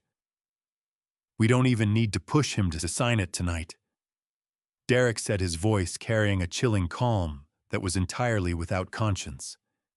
"We will let him believe it was his own idea all along. So I will bring it up casually at family dinner on Friday evening. I will play the dutiful son, tell him how exhausted he looks, how much stepping back would benefit his health. We set this exact document in front of him, and he will put his name on it willingly just to preserve his dignity." He returned the pen to the desk, aligning it carefully with the paper's edge. "And once he signs it on Friday, every problem we have disappears." Derek went on, his voice dropping to a low, menacing murmur that settled into my bones like ice. "We secure the remaining pension funds. We settle the syndicate, and we quietly complete the emergency medical conservatorship paperwork Monday morning. We have him placed in that specialized psychiatric facility in Nevada before the month is out. It is isolated, tightly controlled, and strictly limits all outside communication. He will never reach a lawyer or a bank manager again. Claudette will be completely protected. Our debts will be wiped clean, and we will finally hold the full control that should have been ours from the start." Loretta broke apart beside me, heavy, convulsive sobs she could no longer contain. Hearing her son map out our permanent imprisonment with such cold calculation shattered something inside her. She pressed her face into my shoulder, shaking hard as the reality of their greed bore down on her. I offered no words. I simply pulled her close and held her hand in both of mine. My eyes never left the monitor, watching the two miserable figures scurrying through the maze I had built expressly for them. Whatever paternal love had once clouded my vision was gone, burned away, and replaced by a dark, settled resolve. "Let them enjoy their Friday dinner," I said quietly. "It will be their last." Friday evening arrived, wrapped in an oppressive heat that matched the pressure building inside my chest. Loretta and I turned up the winding driveway of the Van Thorpe estate just as the sun began to sink behind the tree line. The wrought iron gates were flanked by private valets, and the circular courtyard was dense with high-end luxury vehicles. Claudette had not arranged a quiet family dinner to carry out their scheme. She had assembled an audience. She had drawn in her circle of wealthy, superficial acquaintances to witness her magnificent new way of life, funded entirely by my stolen pension reserves. I pulled up near the edge of the fountain, paused for a moment, and reached across the console to squeeze Loretta's hand. Her fingers trembled faintly, but her eyes held a quiet, steady strength. We had spent the past 48 hours mourning the son we thought we had raised. Tonight, we were walking deliberately into a den of predators, fully prepared to seal the door behind us. We climbed the stone steps and were shown inside by a hired butler. The main living room had been transformed into a lavish cocktail reception. A jazz trio played in the corner, their sound swallowed by the shrill laughter of Claudette holding court at the center of the room. She was draped in heavy silk, an emerald necklace at her throat, a crystal flute of champagne in her hand, regaling guests with fabricated tales of her real estate ventures. Derek stood just behind her, looking ill at ease despite his tailored suit. His face was pale and filmed with a thin sheen of sweat. He was gripping a thick navy binder with a silver-embossed accounting firm logo firmly to his chest, his knuckles bone-white from the pressure. He had the look of a cornered animal waiting for his moment. When he spotted Loretta and me standing in the foyer, his posture went rigid. Celine swept over to greet us, her face arranged into a broad, hollow smile that did nothing to disguise the cold calculation working behind her eyes. She leaned in to kiss Loretta on the cheek, her perfume sharp and suffocating. "Gerald, Loretta, we are absolutely thrilled you could be here tonight," Celine announced, her voice pitched deliberately loud enough to carry to the guests nearby. "We know how much of an effort it is for you both to get out these days. Gerald, especially with your energy being so unpredictable lately." I leaned heavily on my walking cane, a new prop purchased specifically for this evening. I let my hand tremble visibly as I reached out to pat Celine's arm, my eyes going wide and soft, with the blank look of someone not entirely sure where he is. "Thank you, dear," I rasped, thinning my voice down to something fragile. "I am just grateful I remembered how to get here. So my mind has been playing terrible tricks on me all week. I keep losing my reading glasses and missing my own appointments." Derek exhaled, long and slow, the tension visibly dropping from his shoulders as he took in my performance. The sight of that shaking hand confirmed everything he needed to believe. He was certain his trap was perfectly set. He steered me toward a wingback chair in the corner of the room, handling me with the patronizing care one might extend to a fragile antique. He set the navy binder with the silver-embossed accounting firm logo down on the side table beside me, his fingers resting a moment too long on the cover. I knew precisely what was inside that binder. It was the bait I had placed on my desk, the forged transfer of total corporate authority waiting for my unwitting signature. Derek tapped the cover with a nervous finger, his eyes sliding toward the dining room. "Just sit here and rest, Dad," Derek said, his tone thick with condescension. "We will be moving into the formal dining room shortly. There is some important family business I want to go over with you after the main course. Something that will take a great deal of weight off your shoulders." I nodded blankly and sank back into the cushions. I watched as the evening slowly collapsed into a grotesque exhibition of arrogance. Claudette paraded her wealthy friends through the estate, holding forth loudly about the custom renovations and the imported Italian marble she had hand-selected. Loretta stood quietly near the edge of the room, trying to go unnoticed, but Claudette had no intention of letting her exist in peace. Claudette snapped her fingers at a caterer passing nearby, but the young man did not hear her above the music. Irritated, Claudette turned her sharp gaze directly onto my wife. "Loretta, darling," Claudette called out, her voice slicing through the ambient noise of the room. "Since you are simply standing there with nothing to do, be a dear and pass these crab appetizers around to the guests. The hired help is entirely useless this evening, and you are so naturally suited to this sort of thing from that quaint little kitchen of yours." The disrespect was breathtaking. The wealthy guests let their conversations drop, watching to see how my wife would respond to being publicly commandeered, like a household servant in front of a crowd. Loretta's face flushed a deep crimson, but she held her dignity without a tremor. She did not argue. She simply lifted the silver tray and moved quietly among the guests, offering the hors d'oeuvres. Celine watched this degrading spectacle with a smirk, whispering something into the ear of the woman standing next to her. I pressed my hands into the armrests of my chair and forced myself to stay seated. The fury was building, pushing hard against my ribs, but the moment had not yet arrived. I had to hold until the main event. Eventually, the jazz trio stopped playing, and Claudette announced loudly that dinner was served. We filed into the vast, formal dining room and took our places around a long mahogany table bathed in the light of a dripping crystal chandelier. The table was laid with heavy silver and fine china. Derek sat directly across from me, the navy binder now resting ominously alongside his dinner plate. He could not leave it alone. As the first course arrived, I kept up my performance, deliberately scraping my silverware against the porcelain and letting a few drops of water spread across the white tablecloth. Derek watched my trembling hands with barely concealed satisfaction. He was counting down the minutes until he could press that pen into my fingers. Claudette, emboldened by her captive audience and her sense of absolute supremacy, chose to escalate. She leaned across her plate and aimed her wineglass toward Loretta like a pointer. "I must say, Loretta, you managed not to drop a single appetizer," Claudette announced, her voice carrying across the hushed table. "You really do make an exceptional low-class maid. Perhaps I will take you on permanently once Gerald is finally tucked away." I stopped chewing.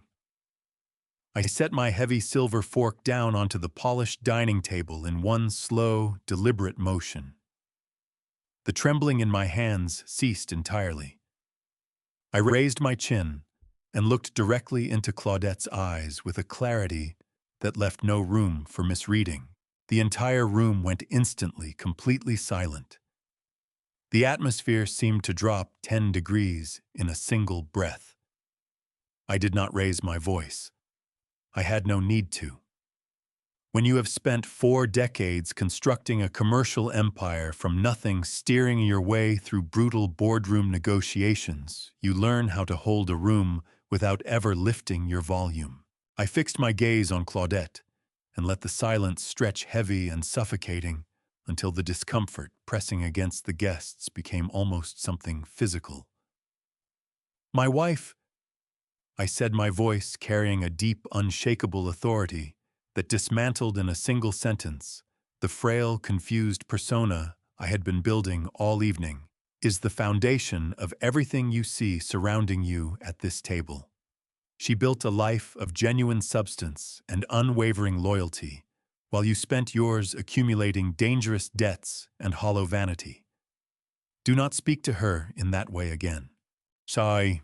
You are not a monarch presiding over a royal court, Claudette. You are a guest at this table, and you will extend proper respect to a woman who actually understands what hard work means. The words hung in the air, precise and immovable, cutting straight through the manufactured elegance of the evening.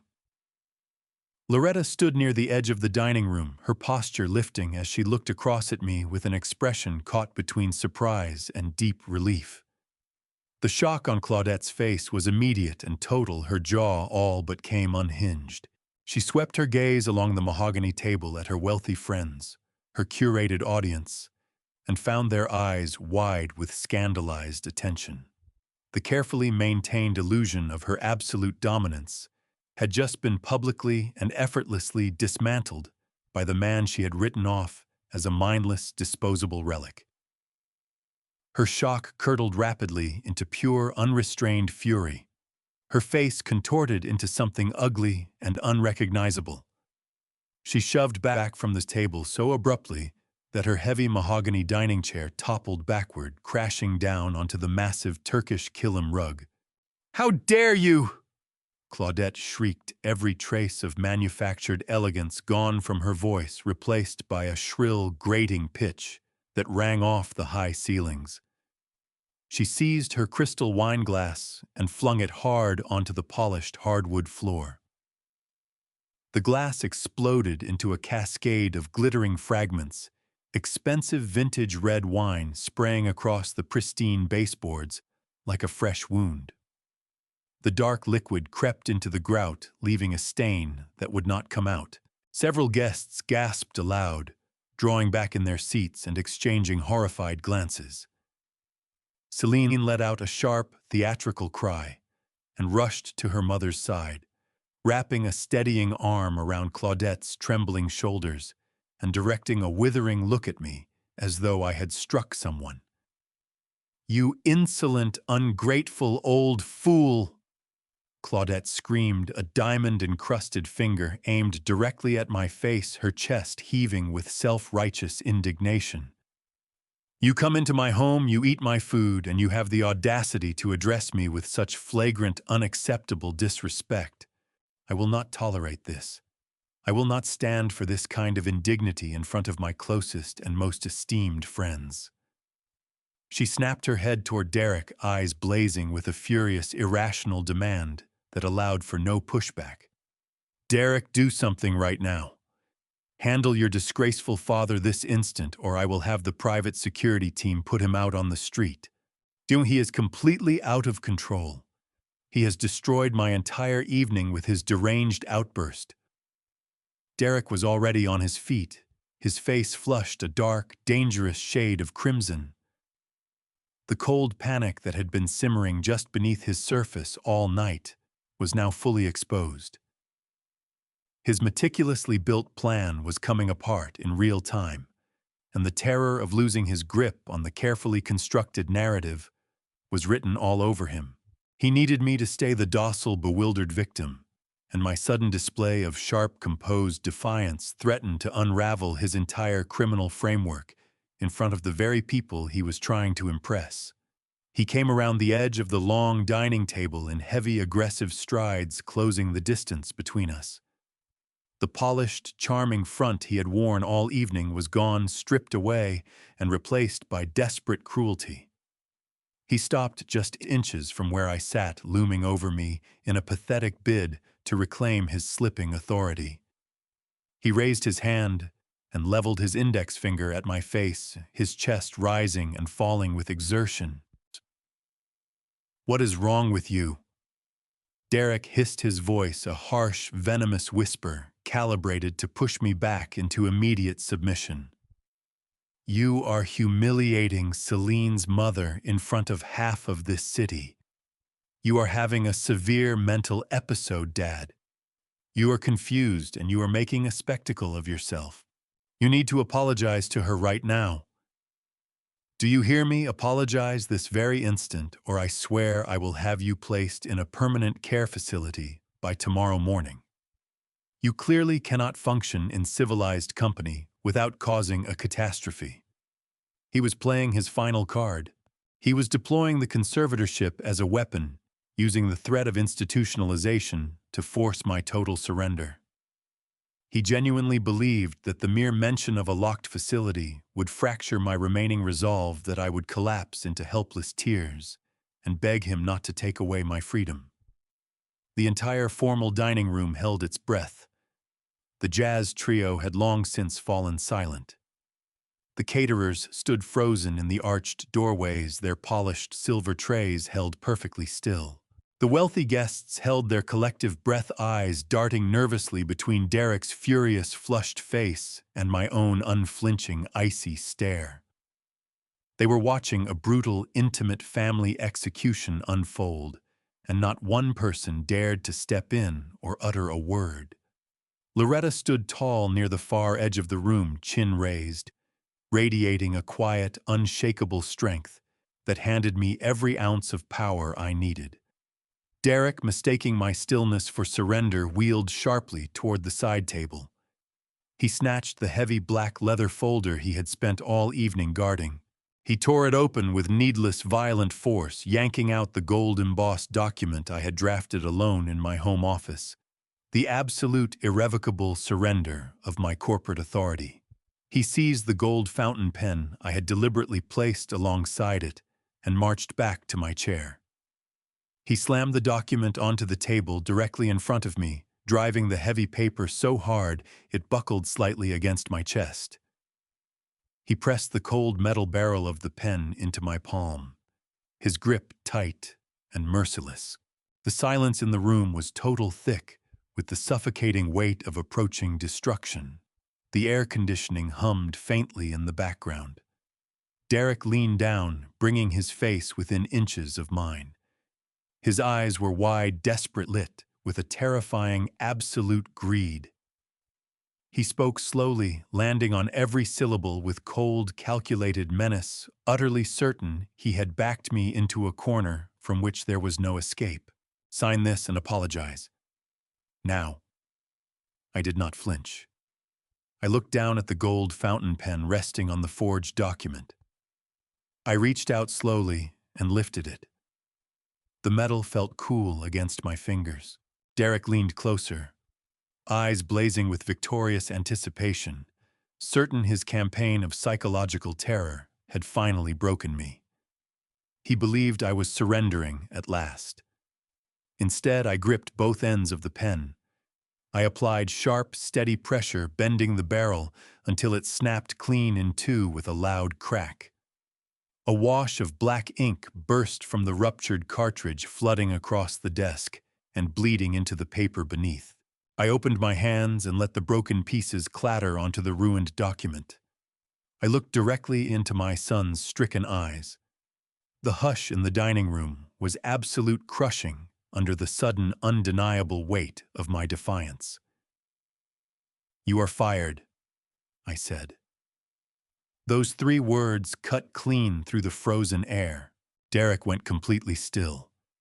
The arrogant sneer collapsed from his face, replaced at once by a mask of pure, blank confusion.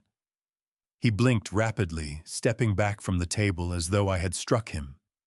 His mouth fell open. He was about to launch into another pathetic tirade about my mental state, but I gave him no opportunity to form a single syllable. I turned my head slowly toward the arched doorway that opened onto the foyer. I gave a deliberate nod. The heavy doors swung open with a thud. Rupert Finch walked quietly into the dining room, his face a composed, emotionless mask of clinical precision. He was not alone. On either side of him stood 2 broad-shouldered figures in dark suits carrying the unmistakable presence of federal agents. Their badges caught the light beneath the crystal chandelier. The gasp from the assembled guests was immediate. The manufactured elegance of Claudette's lavish dinner party dissolved on the spot, replaced by the cold, hard reality of a federal raid. Derek stumbled backward, his knees striking a chair. Every drop of color drained from his face, leaving him a hollow ghost. He looked from Rupert to the agents, and finally back to me, eyes wide with a horror he could not escape. He understood in that exact moment that the senile old man he thought he was hunting had been hunting him the entire time. I pressed my palms flat against the heavy oak table and pushed myself to my feet, standing tall and steady. I left the walking cane where it lay. I looked around the room, meeting the eyes of the wealthy, shallow acquaintances Claudette had invited to witness her grand delusion. My son, I began, my voice carrying clearly across every corner of the room. Has spent the last several months convincing everyone present that my mind is rapidly failing. He has drawn a deeply convenient portrait of an aging patriarch losing his grip on reality. But the truth is far more sinister. Derek is not a concerned son. He is a desperate, cornered criminal. Derek raised a trembling hand, his voice dropping to a weak, pathetic squeak. Dad, please. You don't know what you're saying. I know exactly what I am saying. I commanded, silencing him instantly. I know about the hollow shell company registered in Delaware. I know about the fraudulent $30,000 monthly consulting fees being routed to the Cayman Atlantic private bank. I know about your desperate wire transfers to Solaris Gaming Group, Meridian Isle Betting, and the private debt consolidation firm in Macau. Claudette let out a sharp gasp. Her hand flew to her throat, clutching the heavy emerald necklace as though it were choking her. The color drained from her face entirely. The wealthy guests around her began shifting uncomfortably, pulling away from her chair. Claudette does not own this magnificent new lifestyle. I continued, turning my cold gaze directly on the trembling woman. She owes a dangerous international syndicate of loan sharks over $2 million. She is drowning in compounding interest and gambling debts. And to keep those violent creditors from her door, my son chose to cross the ultimate unforgivable line. I turned back to Derek. He was shaking visibly, his chest rising and falling in short, panicked heaves.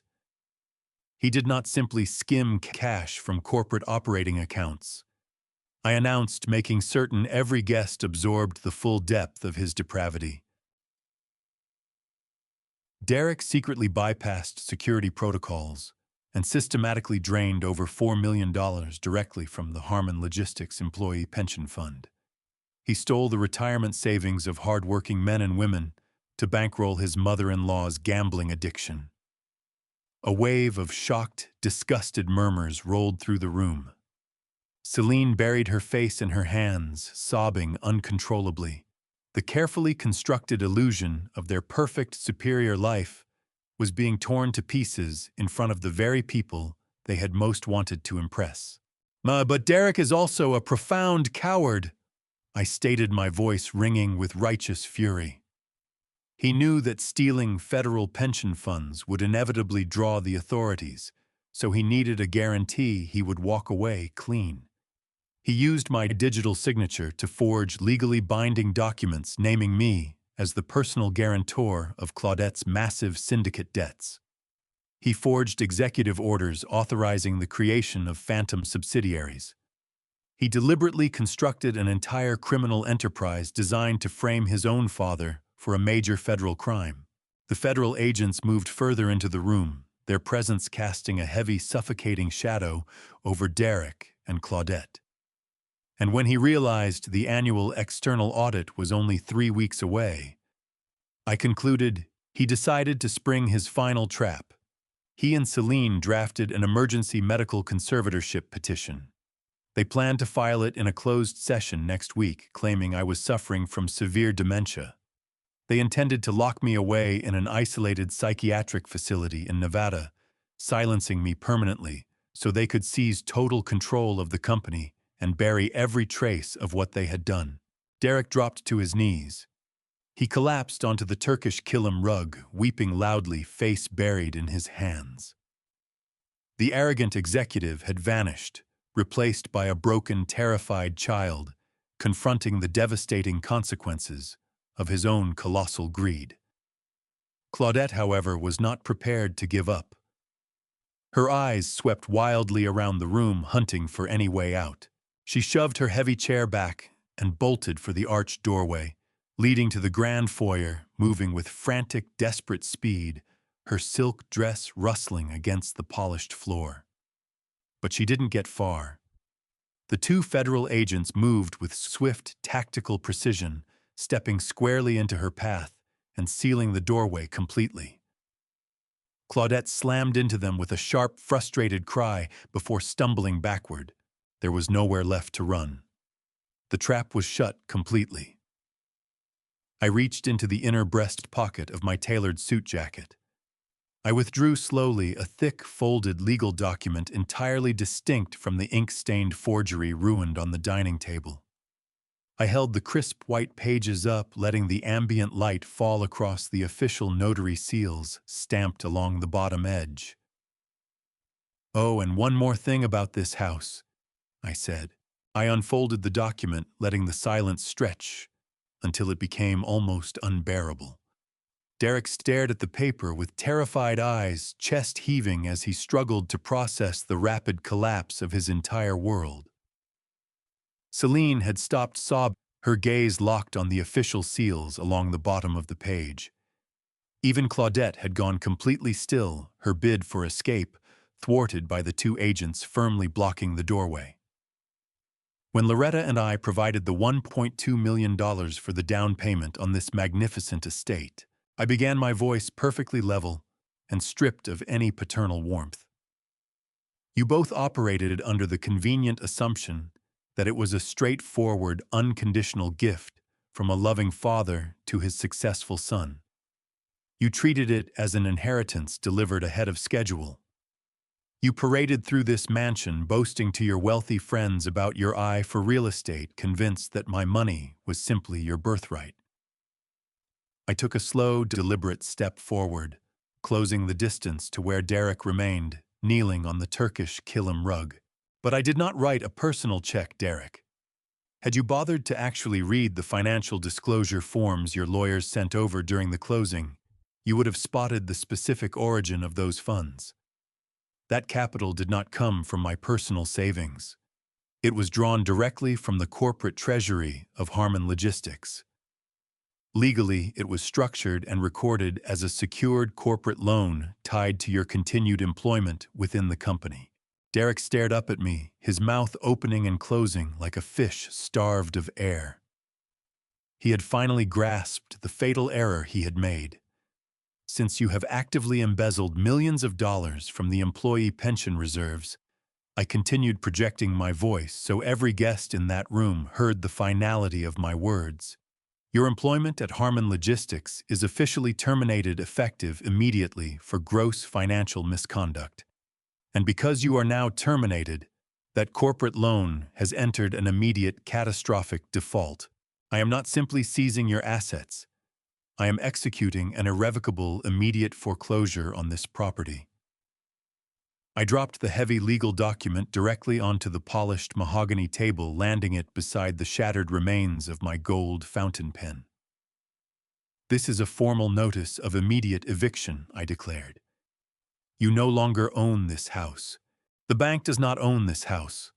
Harmon Logistics owns every single brick, every slab of imported marble, and every square inch of this manicured lawn. You have exactly 24 hours to gather whatever belongings you can carry and vacate the premises entirely. If you remain inside by tomorrow evening, I will have the private security team remove you from the street by force." Celine let out a sharp, piercing shriek. She spun to face Derek, her hands curling into tight fists. The illusion of their perfect marriage shattered just as swiftly as their financial security. "You promised me we were safe," Celine screamed, her face twisting into a mask of raw fury.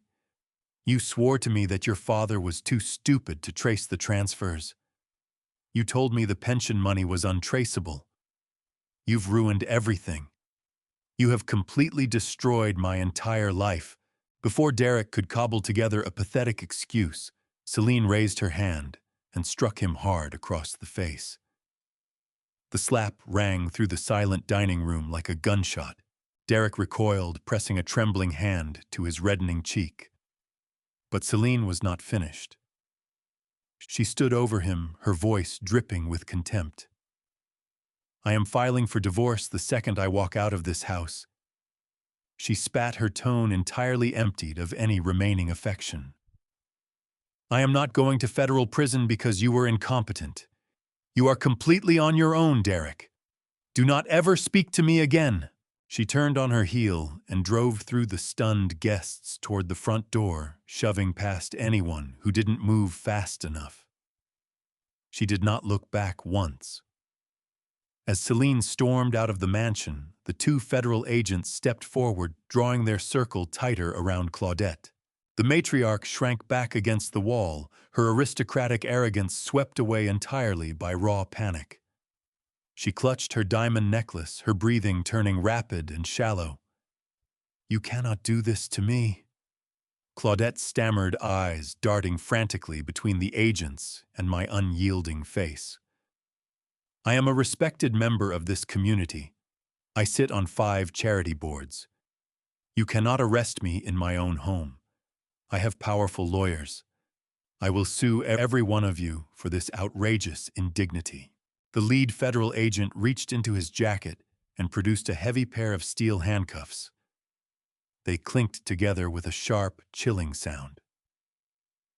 "Claudette Vanthorpe." The agent said, his voice deep and unhurried. "You are under arrest for multiple counts of federal wire fraud, interstate money laundering, and conspiracy to defraud a federal pension fund. You have the right to remain silent." Claudette let out a hysterical scream. She thrashed wildly as the agent stepped in, seizing her arms and wrenching them behind her back. The cold steel cuffs snapped shut around her wrists. She kicked her designer shoes against the floor, weeping loudly and begging her wealthy friends to intervene. But the guests simply stared in horrified silence. Not one person moved to defend a woman who had just been exposed as a desperate criminal. The agents practically hauled her out of the dining room, her shrill cries fading down the long hallway until the front door slammed shut, severing her completely from the life she had stolen. Derek remained kneeling on the floor, surrounded by the wreckage of everything he had built. He had lost his wife, his home, his career, and his freedom all within a matter of minutes. He looked up at me, tears streaming down his face, his eyes swollen red with absolute despair. He crawled forward on his hands and knees, reaching out to clutch the hem of my trousers. "Dad, please." Derek begged, his voice fracturing into a broken, desperate sob. "Please stop this. I am your son. You cannot leave me here with nothing. You cannot let them send me to federal prison. I will do anything you want. I will confess to everything. Just please forgive me. Please don't walk away from me." I looked down at the weeping, wretched figure groveling at my feet. I felt absolutely nothing. The son I had loved and sheltered for 40 years was already gone, replaced long ago by this greedy, hollow parasite. I reached down slowly and freed my trousers from his trembling grip. I did not offer him a single word of comfort. I simply turned away from him for the last time. I walked over to Loretta. She was standing near the arched doorway, radiating that same quiet, unshakable strength. I gently rested my hand on her arm and offered her a soft, reassuring smile. We walked together toward the exit, our footsteps carrying through the vast, silent mansion. I did not glance back at Derek. I simply stepped over the shattered glass from Claudette's ruined wine and left the wreckage of their lives entirely behind us as we moved out into the cool, still darkness of the night. The drive back to our hotel was wrapped in a deep and settled silence. Loretta held my right hand, resting it on the center console between us. Neither of us spoke. We didn't need to.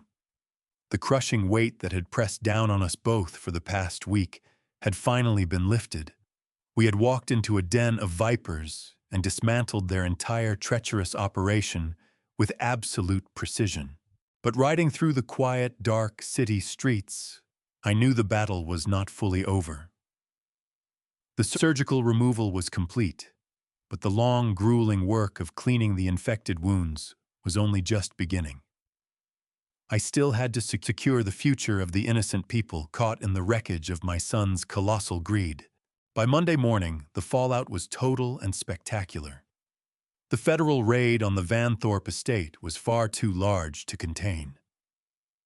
Local newspapers, financial blogs, and morning news broadcasts latched onto the story with relentless appetite. The headlines were brutal and unsparing, detailing the spectacular unraveling of a prominent local executive laying bare the network of forged documents, illicit offshore transfers, and the despicable theft of employees' retirement savings. Derek's carefully cultivated reputation was instantly and permanently obliterated. The elite business circles that had once eagerly accepted his lavish dinners and expensive gifts turned their backs on him without hesitation. His name became toxic overnight.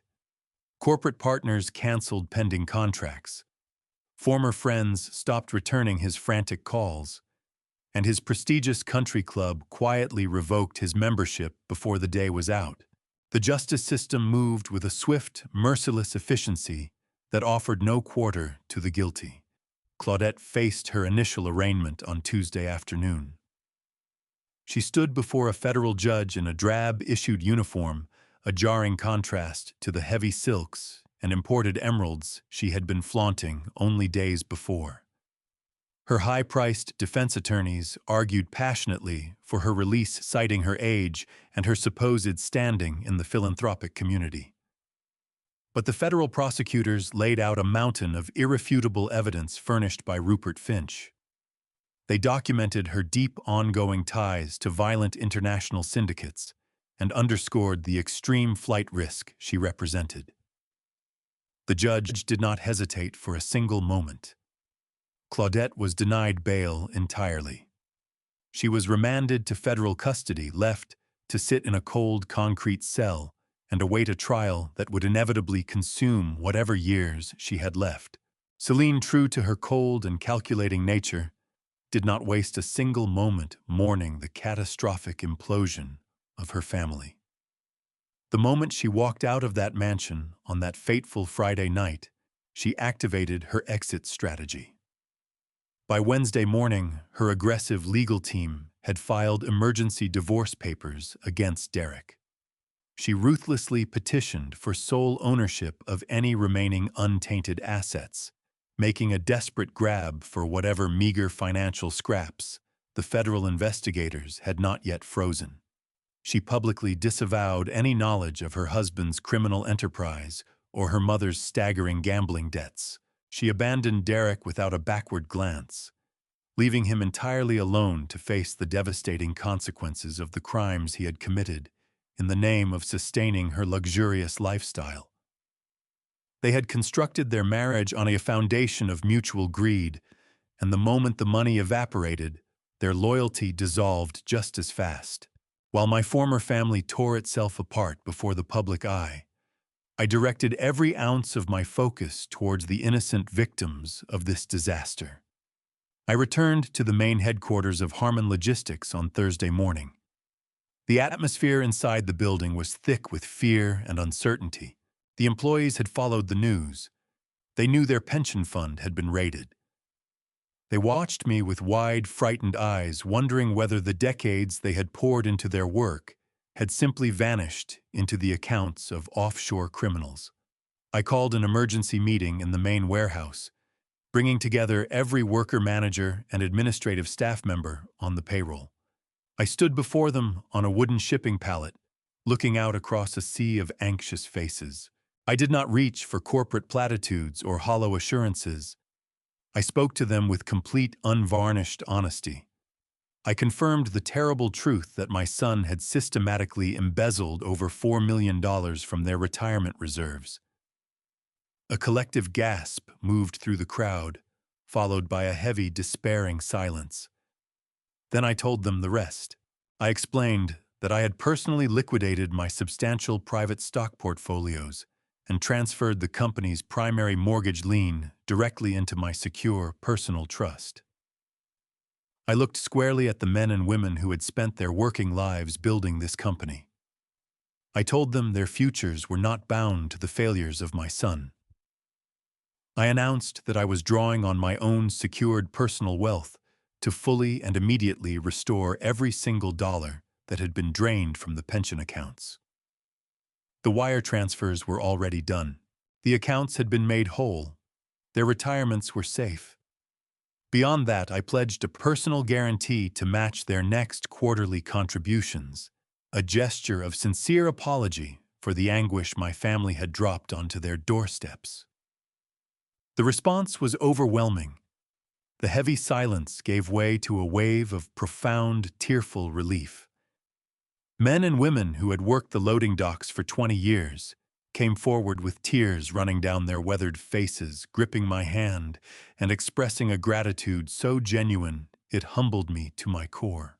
I had walked into that warehouse as a man broken by the ultimate betrayal of his own blood.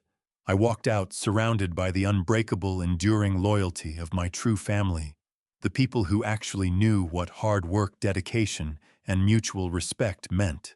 Loretta and I spent the following weeks quietly dismantling what remained of our old life. We had no wish to return to the sprawling, empty estate Derek had poisoned with his greed. We sold the large house and bought a small, modest, single-story home on the peaceful outskirts of the city. It had a wraparound porch, a little garden for Loretta, and a sense of absolute calm we hadn't felt in years. We settled into a quiet, steady routine, slowly mending the deep wounds inflicted by the people we had once trusted most. It was a Tuesday night in late November when that fragile peace was abruptly shattered. A violent, unseasonable thunderstorm had rolled into the valley just after dinner. Wind howled through the bare branches of the oak trees around our property, and heavy sheets of freezing rain hammered the window panes with relentless force. Loretta and I had turned in early, worn down by the damp chill in the air. We lay wrapped in heavy blankets, the storm's rhythmic battering easing us toward a deep sleep. Then, precisely at the stroke of midnight, the loud, jarring chime of the front doorbell cut sharply through the silent house. I sat up at once, my heart slamming against my ribs. The digital clock glowed green, exactly midnight.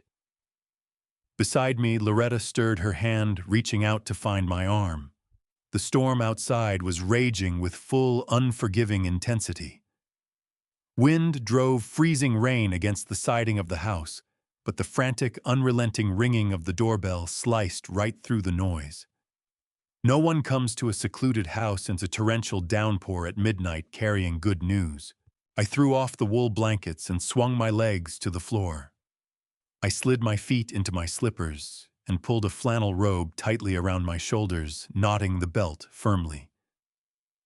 Loretta sat up against the headboard, eyes wide with sudden alarm. I raised a calm hand, silently telling her to stay in the bedroom.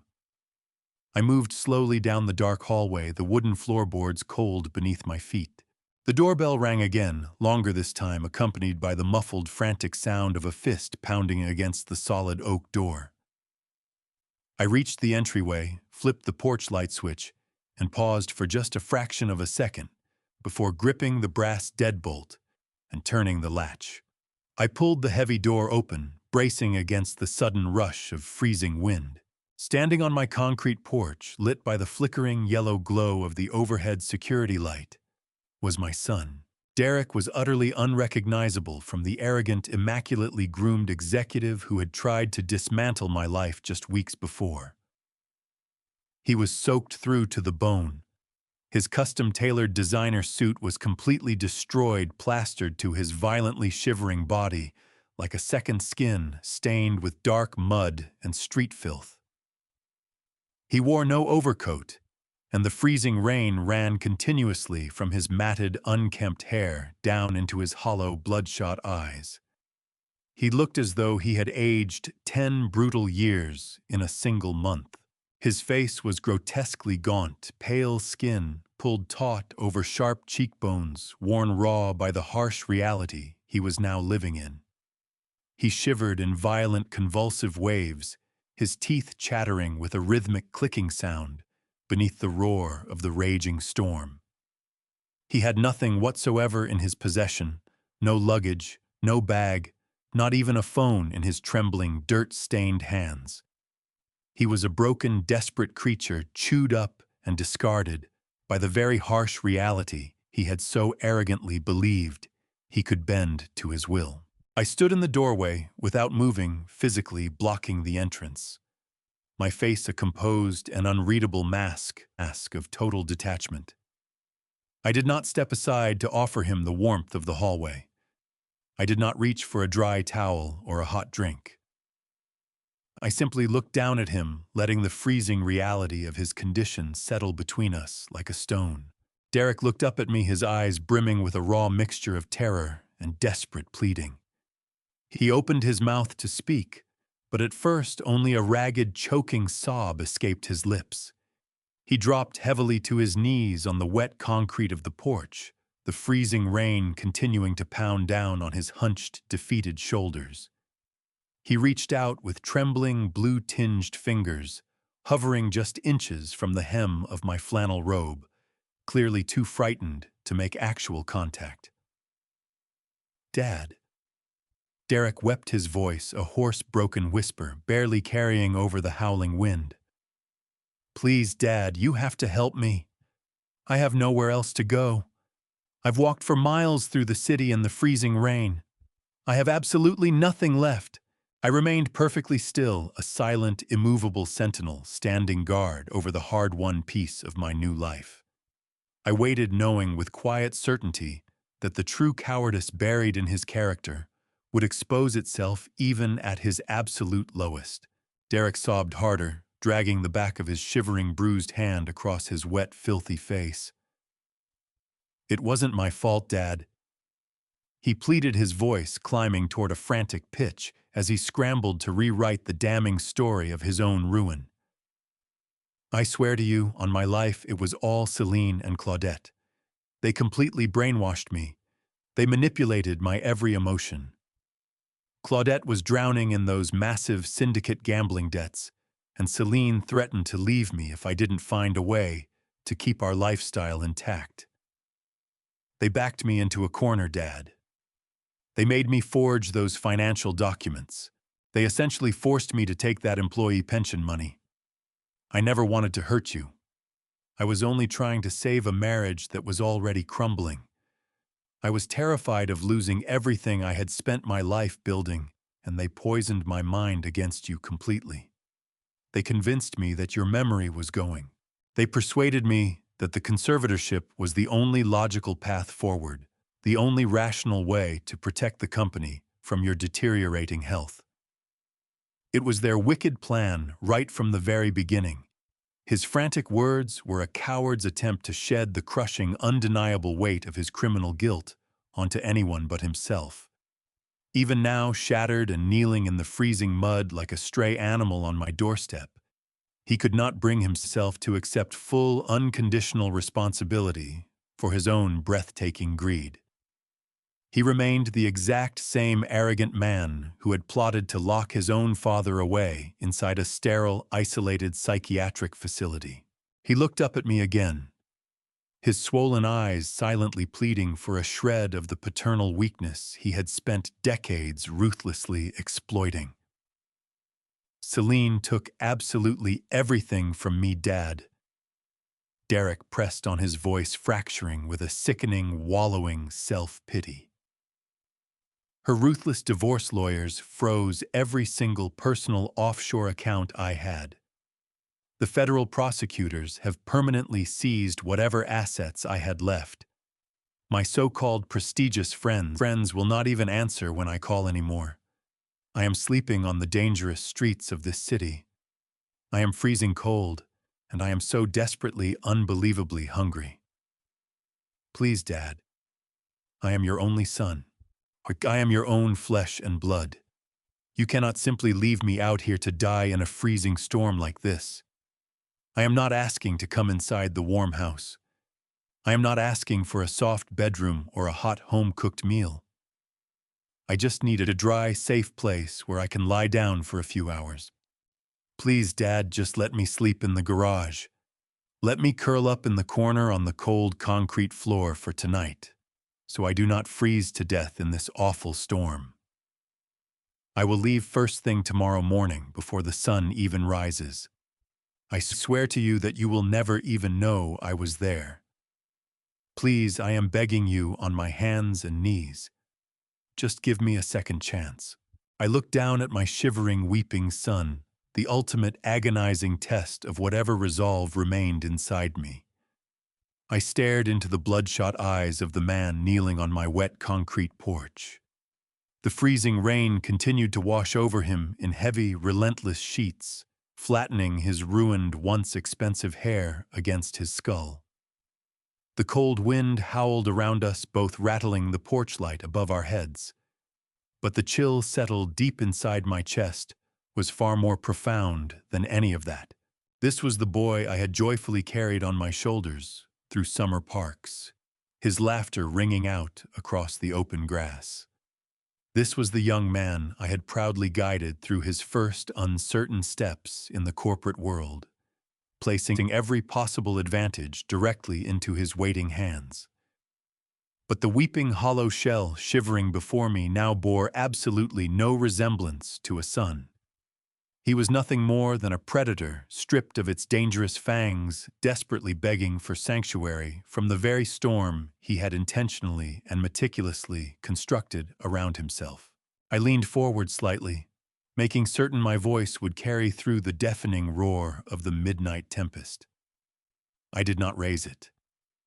I spoke with a quiet, devastating, absolute certainty, the kind that carries the heavy, unappealable finality of a judge reading a permanent and irrevocable sentence into the record. I gave you an empire. I said my words falling like heavy stones onto the wet porch boards between us. I handed you a legacy built on honor, a life of unimaginable privilege, and an open door to everything I had constructed with my own bare hands. And what you gave me in return was a plot to put me in a cage.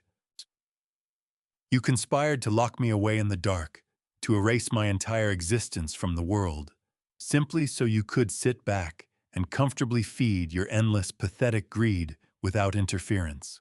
Derek let out a loud, wretched wail, dropping his head forward until his forehead nearly grazed my slippers. He reached out again with trembling fingers, scraping them desperately against the wet concrete. "Dad, please, I am begging you," he sobbed. "You are not my son anymore," I said, cutting straight through his pathetic pleas with an absolute unyielding finality that left no room for negotiation. "You are simply a consequence of your own greed, and consequences must be faced entirely alone." I stepped backward into the dry warmth of my entryway. Derek lunged forward instantly, his palms slapping hard and loud against the wooden threshold, but I was already moving. I wrapped my hand around the heavy brass handle of the solid oak door. I looked at him one final time, watching the full horrifying realization wash slowly over his pale, freezing face. Then I pulled the heavy door firmly shut.